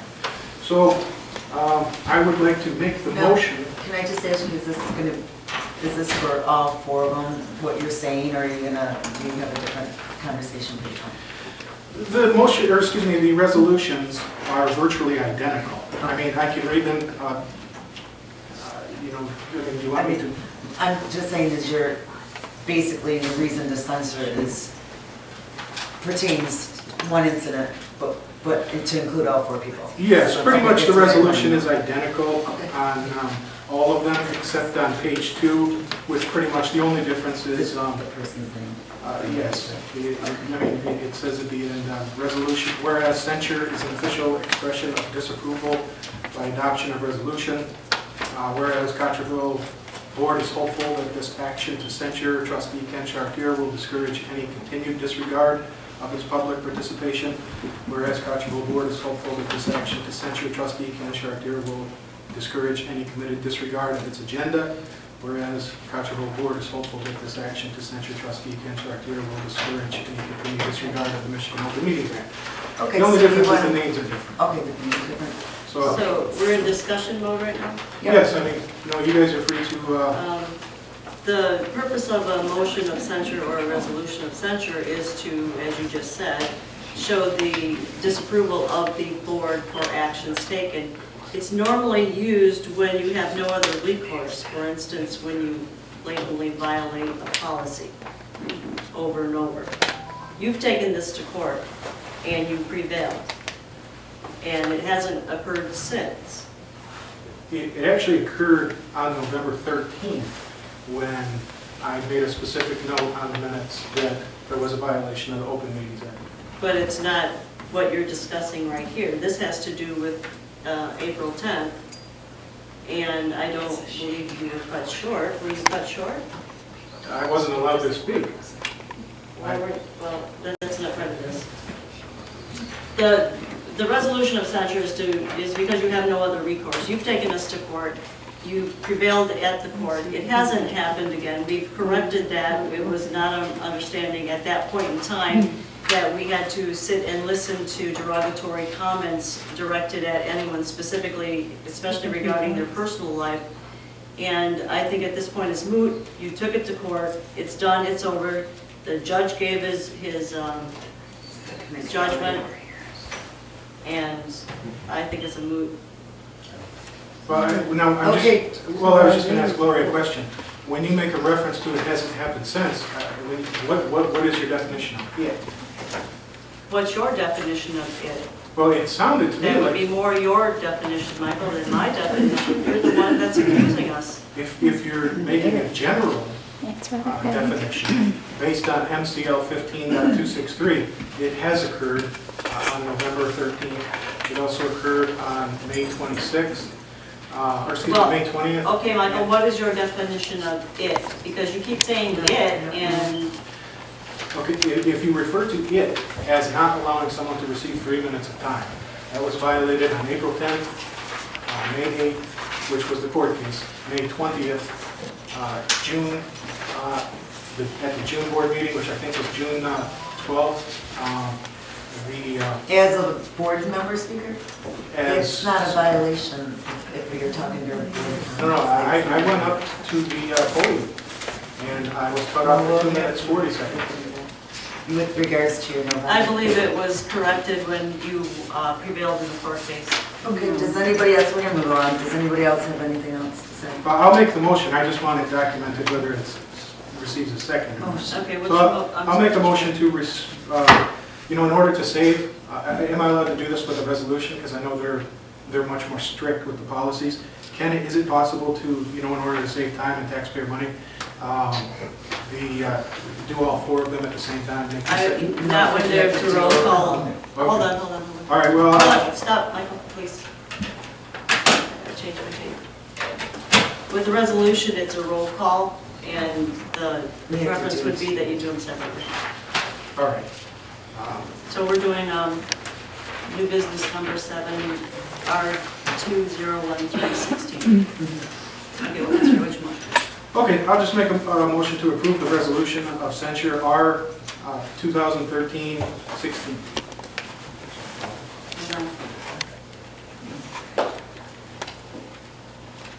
Okay, go ahead. Okay, can I get a second? Motion dies due to lack of support. I'll make a motion to, You need to do a roll call. There's no roll call, there was no motion. That's okay. It's been a long meeting. All right, roll call. Okay, moving on to item number 8. I'll make a motion to approve the resolution of censure R 2013-17.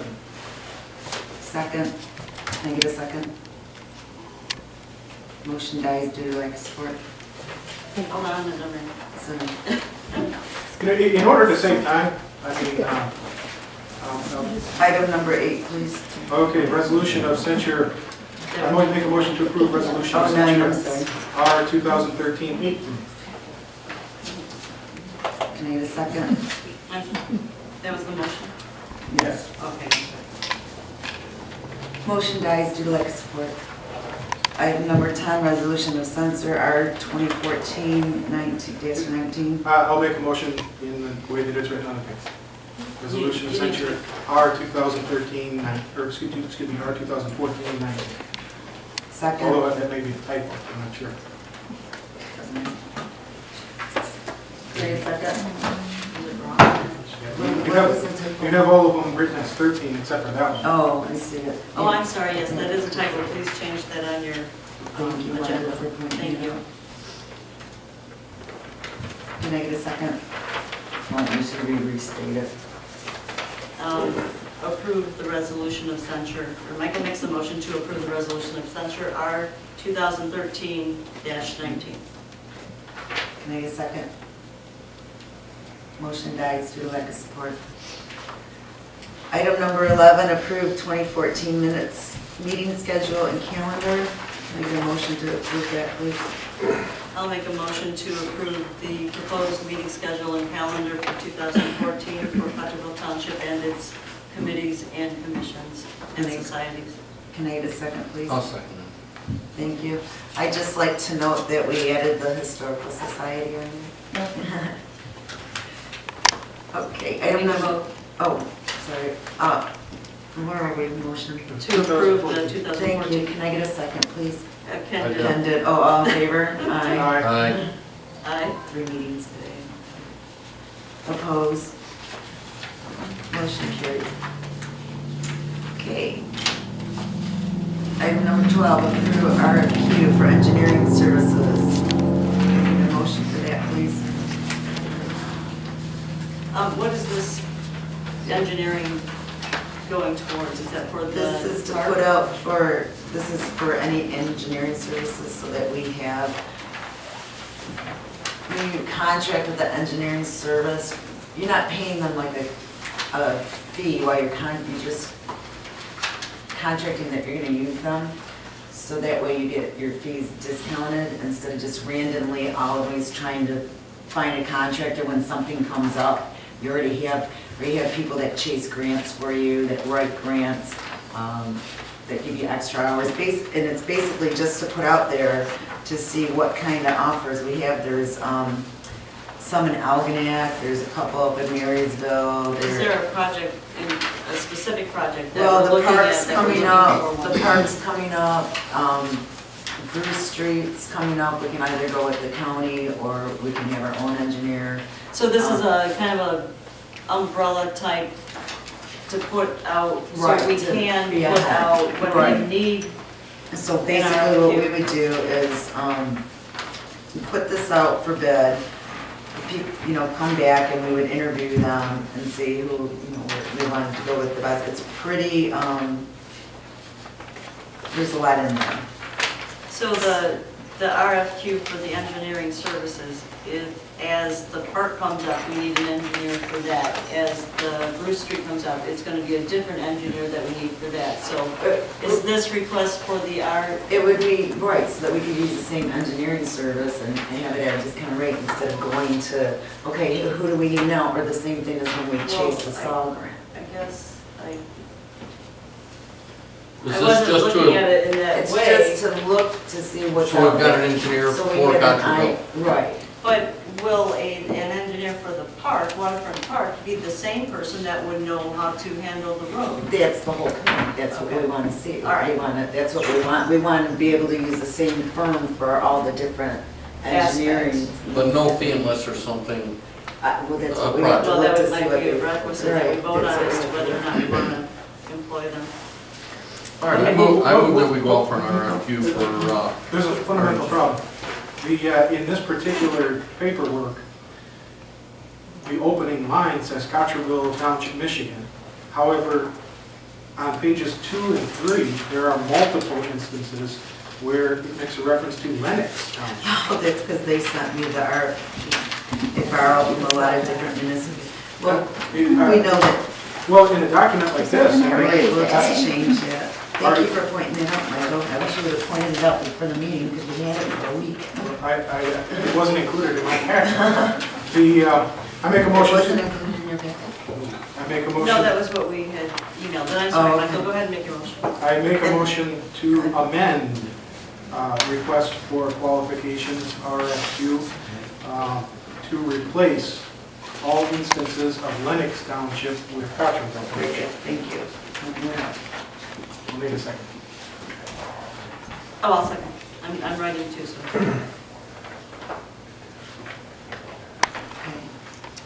All in favor? Aye. Opposed? Motion carries. Okay, that was for the amending. Now Right. we need to approve the RFP.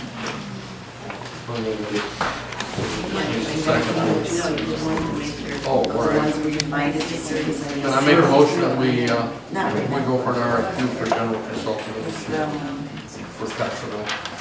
Aren't we just doing the RFP for engineering services, not for a specific?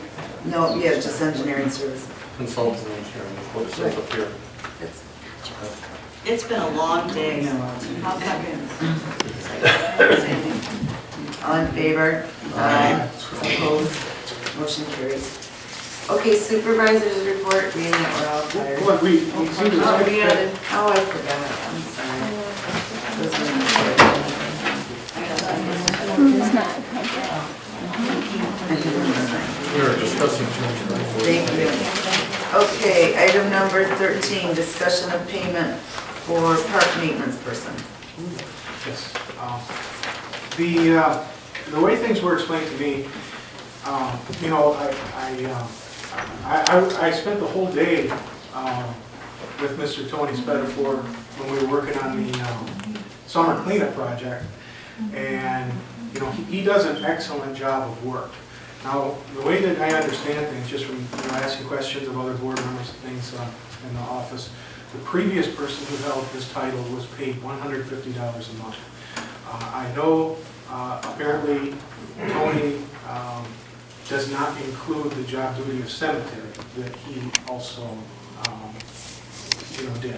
So I can understand if there's a slight difference in pay. But he definitely needs to be paid. And I mean, he's been doing the work. He had a young fellow there with him named Chris Baker, and he's a hard-working kid, and Tony was paying him out of his own pocket.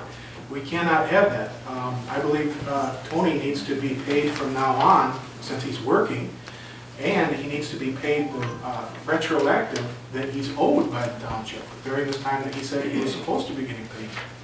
I believe that had come up, and it was tabled. It was never discussed and voted on. It was tabled because Kelly was going to look into the insurance policy.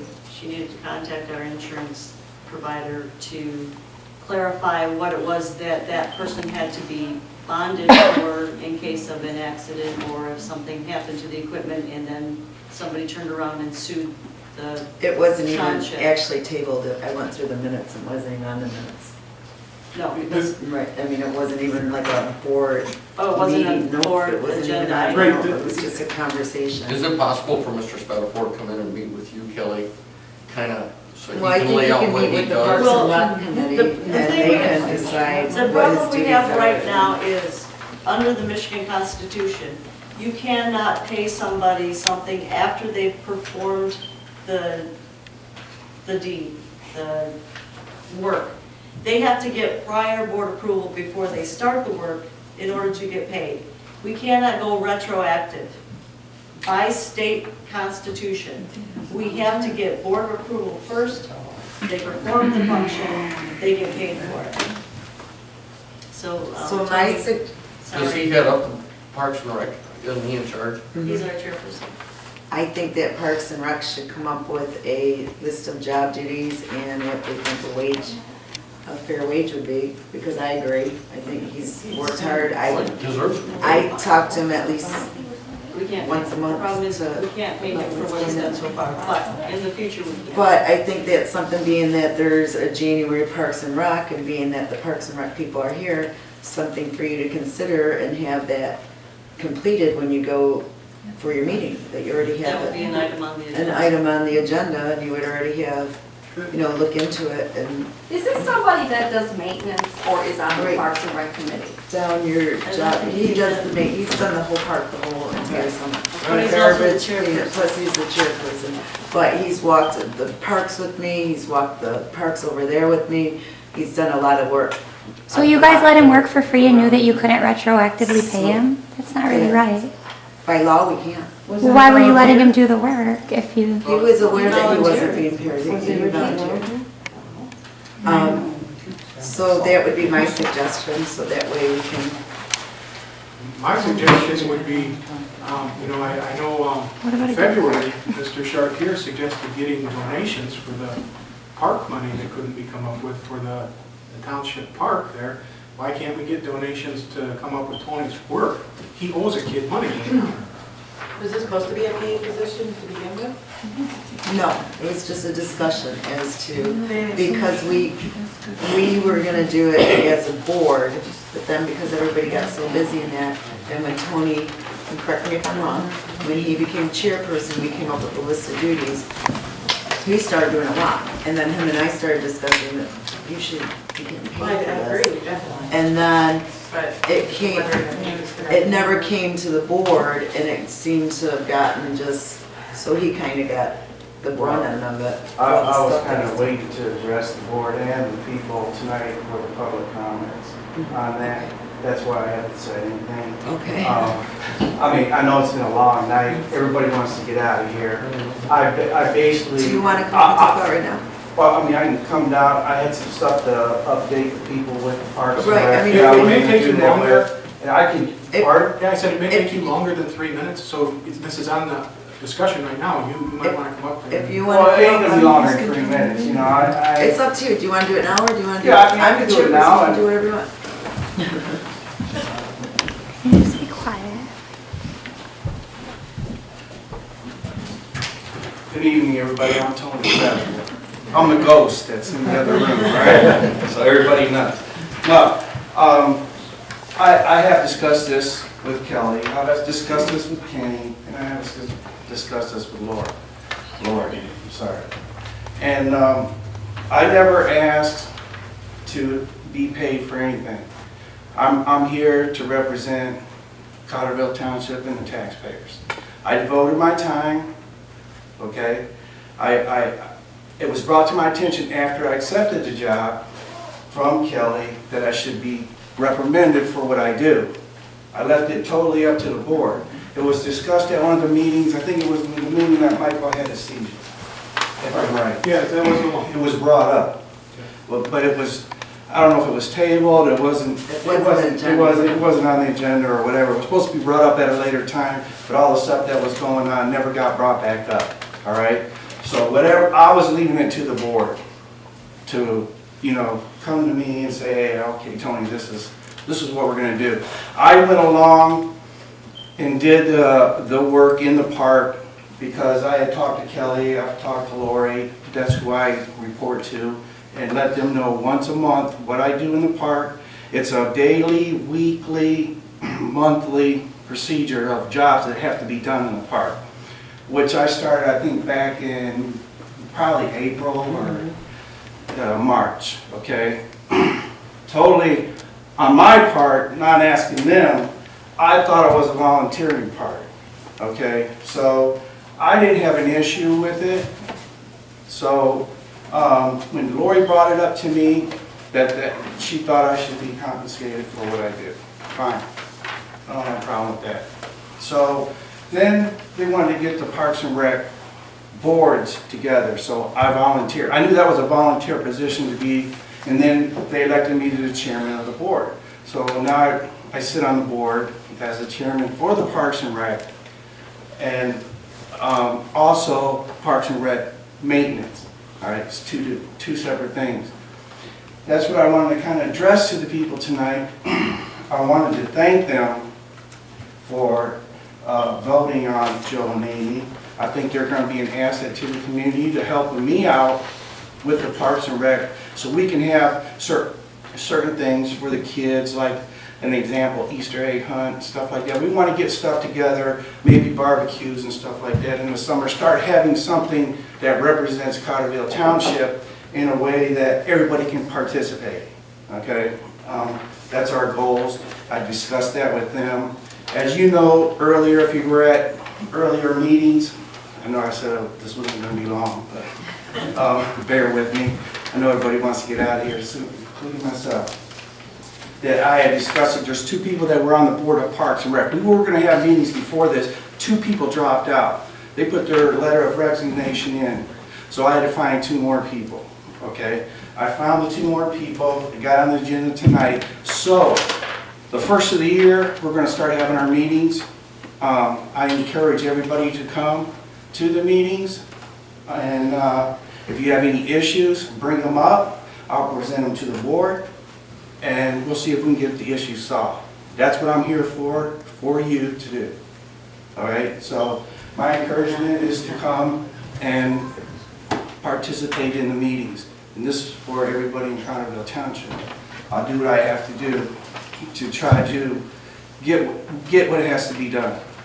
All right, and to wrap this up quick, I wanted to wish everybody a Merry Christmas. I wanted to thank all the volunteers that helped me through the year.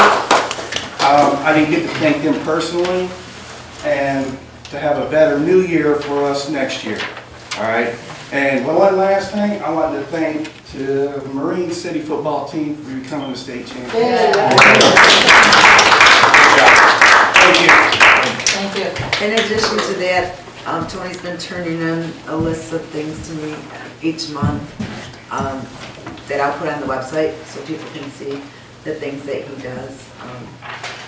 I apologize, and he's never said anything about the compensation, so got sidetracked on that with all the other things, that were going on, so.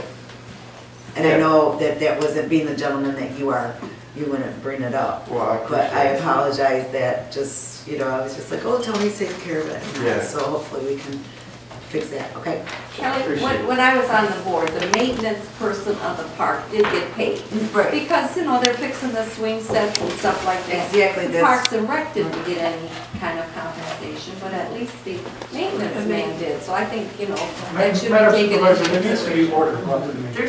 It's up to me to decide whether or not to let people speak. Just like letting you know there's a violation of the public participation policy. Thank you, Michael. Listen So to we'll you, acknowledge my Colleen. sister for shouting out to remember. There's also an interruption with the principles of governance. Exactly. Okay.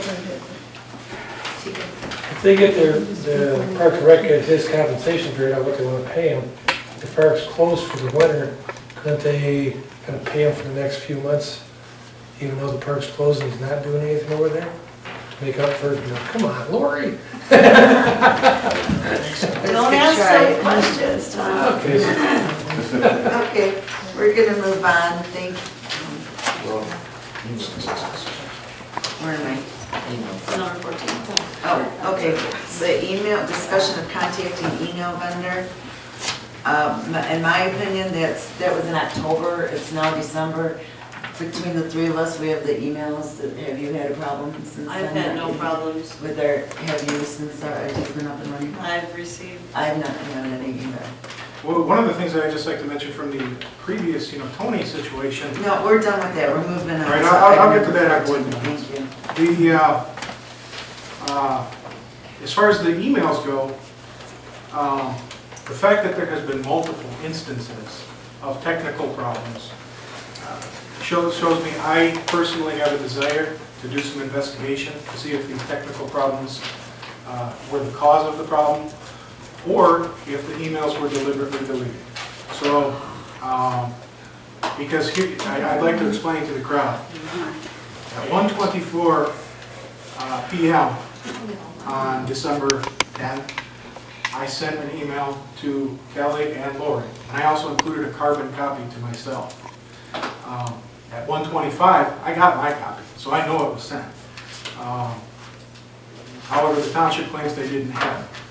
Now, I later got an email from Lori saying, we have no problems with our emails, and if you try to seek contacting the vendor without approval from the board, I'm going to sue you for malfeasance or misfeasance. That is not what I said to you, Mr. Zoran. And if you'd like, I will read that email. All right, I'd appreciate that.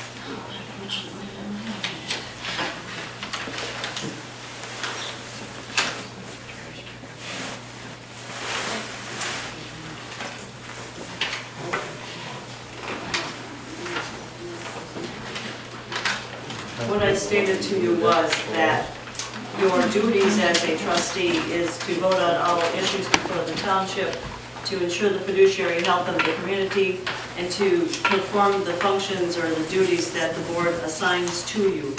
Contacting our vendors without our approval is not something within your realm of your duty. By doing so, I have received many calls, one in particular by our insurance carrier, that you had contacted him and talked to him for 45 minutes and he had no idea why you called him.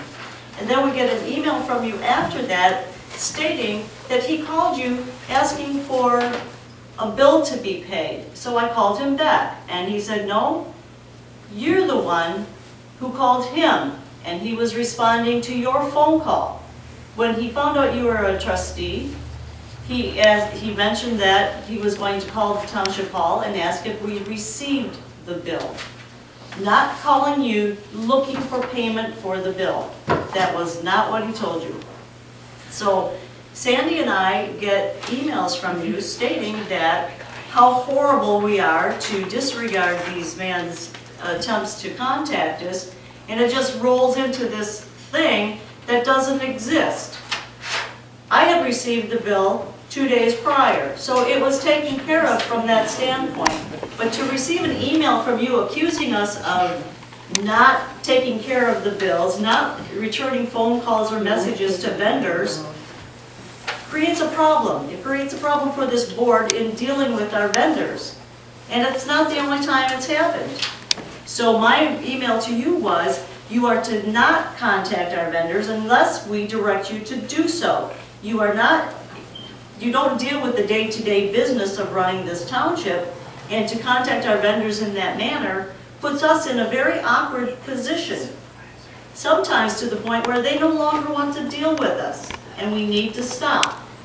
That is why I wrote you that email, and I said, if you continue to do so, I will personally seek charges for misfeasance and malfeasance, because I find it extremely important that we as a board have a good relationship with our vendors and not somebody trying to undermine what everyone is trying to do on a day-to-day basis by blatantly lying and saying that we ignore their emails, we ignore their messages, and we just don't bother to pay them, so they are now contacting me, asking me, how can I get paid? So to solve this problem of contacting the email vendor, if you want to write down what it is that your problems are, I will contact the vendor and address those issues. Well, I think that would be the best way to solve this problem.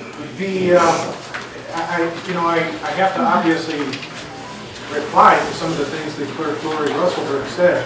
I'll do my best to make that quick. First of all, You guys, let's go back on track of what's the agenda item. We can save this for board member comments, okay? Yes, The agenda item was discussion of contacting vendors. My proposal is you write down what it is that the problems, the dates and times that you had the issues, and I can find out if it was our old IT guys or our new IT guys, and get the answers for you. That's how it's done. There's nothing to vote on, it's just discussion. So that's how I You don't mean have to it. go back to mail. That's true. It's actually quite crucial to establish as a ground. When I contacted that insurance company, they were not aware of any. But we're gonna save that for discussion, and Lori, the discussion was contacting the email vendor. Lori's purpose was to say why the supervisor should be contacting the vendors, not the trustees. I don't want to get into this fighting battle. I agree that the trustees shouldn't be contacting the vendors unless they're asked to do so. And so if you write down your problems, I'll be happy to address them and find the answers for you. The supervisor is one of Then the we're people going to that- move along to item number 15, a career track. I'm going to contact the Which media. is, what is, Okay, that's on 4B of the consent agenda. can I have order, please? Thank you. In your consent agenda portion of your packet. It's the, Board consideration of career check membership for. yeah, it's this thing right here. Got it. What this is career track is part of the Fred Pryor schooling, I don't know how you want to, training. And what they have is for $499 for a year for one person. You can attend all the classes you want. You can take part in the online courses. I believe they said they had 1,600 online courses that you can do. I recently went to one for payroll law, and it was excellent. The teacher was excellent. The content was excellent. I found out what we needed to do to make sure we're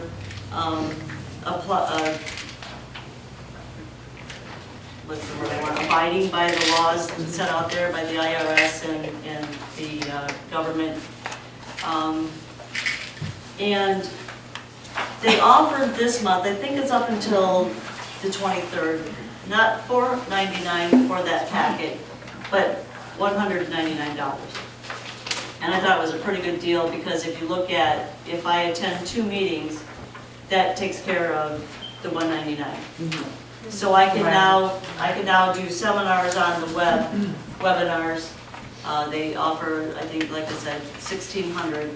And then they give you all of these live, there's a big list of them. The only problem with it is that the majority of these is for, not governmental, it's for the private sector of people.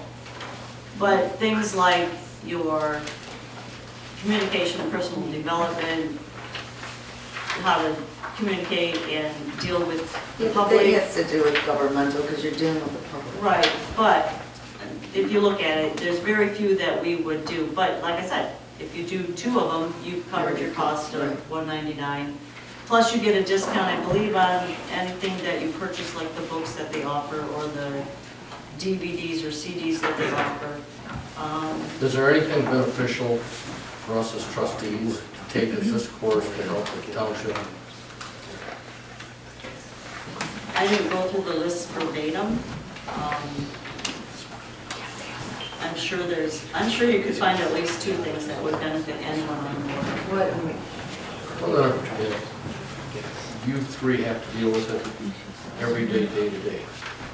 The trustees, if we want it, then we should have to pay for it ourselves so that we can use it just as a trustee dues, not as your dues. Which one is he talking about? The training awards. Well, I think if somebody sees something, and I've seen some stuff that could pertain to trustees. Well, plus the fact that we've allotted the training budget, and $200 to go in. It's cheaper than it's page after page after page of classes of things, and for $199. Like I said, if you find 2 things that you can utilize, 3 things you're over. Right. So are you signing up everyone for it, or you're not signing up? What's our discussion? To be at your discussion. The discussion would be who would be interested in taking advantage of the $199. I couldn't say, yeah, let's do $499 because I don't know that there's enough in here for us to get $500 worth of training. But for $200, plus with all the webinars. So it's $200 per person, right? $199 per person. What is it, $499? The normal cost is $499. Right now they have a deal for $199 just to get people to enroll. No, that is taken out of the township budget for training, right? Right. Okay. That would be for training. So I guess who would be interested in taking it? So we can make a motion on the people that want to go for it. Michael, would you be? Yes, please. And I definitely would. I've already used it. I would too. $499. What about you, Councilman? Might as well. We'll find something. No, I won't. I won't. You won't? Okay. Save her one. Okay, so I need a motion that includes Sandy, Lori, Michael, and myself to approve. I'll make a motion to approve the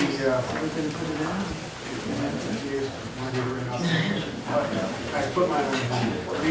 I'll make a motion to approve the, They'd be the training rewards. Training reward. That's okay. The training board consideration of the career track membership of $199 per person for 1 year for Fiscelli-Lisco, Sandra Keais, Russelburg, and Michael Zoran. Can I get a second? I'll second. All in favor? Aye. Opposed?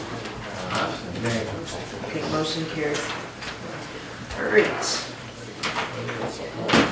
Does that also include, are we moving on to the $99 one now? No, we already voted for that in the consent, and we added you in it. Didn't we do that? Yeah, when we amended the consent agenda, we Gotcha. did Michael. All right. Okay. Supervisors reports. Hold on a second, I'll double check this. Yeah, If we sure, didn't that's what I add was Michael, just doing. and you're saying we want to add Michael, then I need to go back and I amend think that. we did approve, Michael, and you seconded it. Wait. No, we didn't add it because we had to take it off the No, I agenda. had it, add Michael to the third thing. Yeah, That that was was on 4B. that was 4B. It wasn't Oh, 4A, it was 4B. Yeah, we moved it out. Took 4B down. okay, so 4A is what do we do with that? Is that the Redo. one, is that what we're on now? But because you're already in it, you No, can but if you get the 199, then you can go to that. yeah, so we don't have to. You can go to any of those. So why was it done like that for anybody? If it could save $100? Well, that's what, That's what, well, right, we we had need to to go, make we sure. want to go to the one, and I brought that to everyone's attention so that you, if you were interested, can be part of that 199 deal, and then you can go to any of them. Now, just to confirm, these can be taken online, correct? yes. Correct, there's 16, I believe she said 1,600 online webinar things. All right. Okay, supervisor reports, the end of the year. So I'd like to say thank you to the road commission for teaching me a lot of things I didn't know about roads and maintaining Cottrellville's roads. I had very minimal complaints. I did a lot of driving with them, checking out what future problems we may have. They helped me with the Bruce and Elizabeth Street, which I was told has been a complaint with those residents for 12 years now, and they did a tremendous job on the ditch in Elizabeth Street. They're always, I pretty much have, every time a resident calls about a road, they're out there the next day and take care of that road, so it's huge, and I give them a lot of credit for taking the time out and putting in. When we talked about the Bruce and Elizabeth Street, it was in July, and they already finished half of the project. So, way to keep them on the ball, and I kind of call them, hey. So, and we have a really good rapport with them. They come in here maybe once a week, if not once every other week, to see what's going on and then check to see if we have any issues. So, I appreciate that. I would like to say thank you to our county commissioners, especially Jeff Cohn, Matt Williams at the landfill, and Jim Lonsdown. Mr. Armstrong, thank you. Sorry. And Jim Lonsdown for helping me with the landfill, helping to teach me and explaining the separation of the tipping fees and how important that is. And basically now I have several other communities calling me to ask me for their guidance and explaining to them the process of the landfill and how it helped our township, which we're estimating about a $20,000 savings. So I appreciate that, and I appreciate their guidance and a lot of things when I call them to help me with grants and who do I go to for this person or that person. The drain commissioner, Bob Wiley, we're running around chasing drains with them, gotten muddy, rained on. Didn't realize Cottrellville had so many drains, and I've learned a lot from him. And I appreciate him for helping with Shortcut, which we're working on that. We dredged that out. He didn't even have that on his workload for this year, but he threw it on because he knew it was important, you know, for us to get it done, so I appreciate him doing that. Congrats to Marine City football team, and we're gonna write a letter of appreciation, just to say thank you to them. And happy holidays to all our residents, and I think that about covers it for me. Anybody on the board got anything? Just happy holidays to everybody. What happened to public comments? Oh gosh, I forgot about you guys. Does anybody have anything to say? If I have to go up there. No, I don't care. I talked to Bob Unless Wiley Mike's today. here. No, it's not the policy. I talked to Bob Wiley today. He told me that the drain was done. He told me he tried coming up here tonight. He could not make it. He told me to talk to you and tell you the first of the year you need to contact. You need to contact the road commission. The road commission. And he said something about, he has somebody that can do it, but if you can get somebody to do it cheaper, go for it. Yep, we're gonna get some To do the estimates ditch. to see how much they can to continue it. We're gonna let the road commission know what they've done as far as the drain commission to see. So it's still work in progress. Yeah, so we're you can get the ditch Yep. and the front of, Yep, okay. exactly. All right. So that's we got that first stage done, so. Yeah, that's what he good. said. Yep, and I just walked That was back there. Because I can't help it, but Bill caused me on the ditch. He tried to jump it, I don't know why he did it. It's like, you can't jump when you're 74. It's not like you're 18. So needless to say. So we're working on that. My name is Joe. I was just approved for the Parks and Rec, but you just opened up a can of worms for me. In May, I had 6 inches of water, and the drain runs right in front of my property line. Where do you live? I live on Markle. Okay, come in and we can address that. If Okay. you're not making a meeting. He lives right by my house. We all did. I'll show you pictures of my house. Yeah, just come in if I'm aware of it. You know, we go out there and we try to. We try to spent solve it. hours on the phone with Bob Wiley and someone else. Drain and commission, road commission. They basically told us, oh, well. I do it out there, but it's nice to, you know, then you can work on it for next year. We know something that we have. Oh, I'm interrupting the public comment. No, Thank you very much. Well, we have to make sure that we I don't understand. interrupt. Right. Thank you. Anybody else? Hi, Jim Fernandez, Commander. Oh, how you made it? How you doing? Good, thank you. I just want to thank the board for approving the flag in the park over Shade Reefer. Thank you. On behalf of him and all our fallen veterans.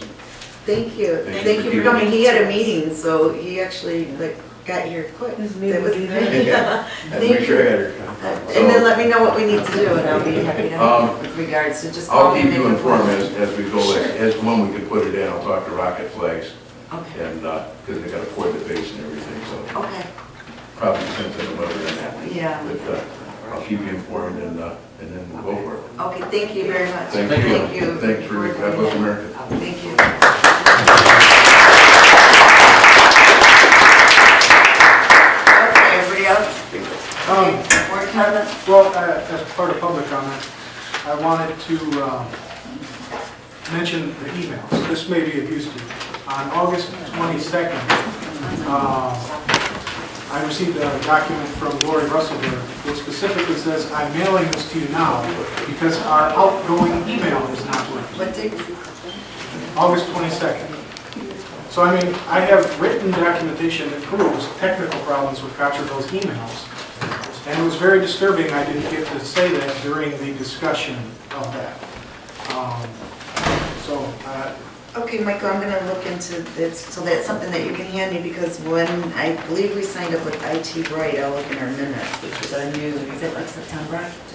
So that was before we had our new thing, but thank you, I'll hold on to that, and I'll look into it, because I believe that was with our old service that we had. So I will put that in my notes. Did you have anything else? Are we starting with board comments, or is this still your? This is open comments. Oh, then I'm sorry, let's start over and we'll start your 3 minutes, so. Sure. I don't get it. Go ahead, Lou. Go ahead. Somehow or another in a ruckus, this didn't get added. I'm talking about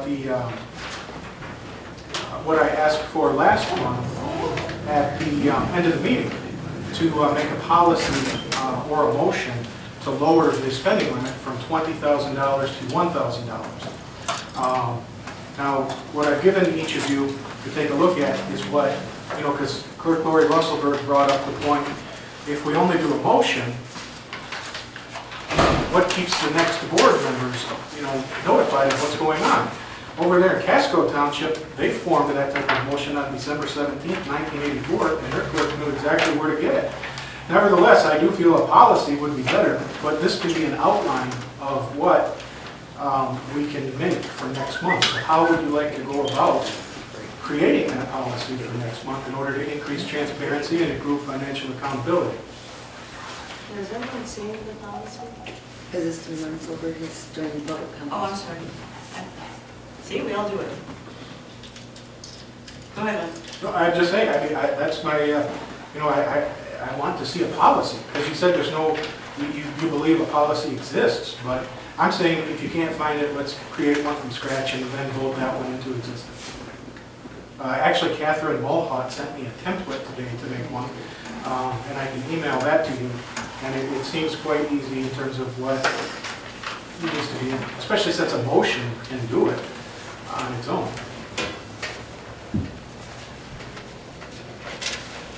But I provided each of you with those documents, so.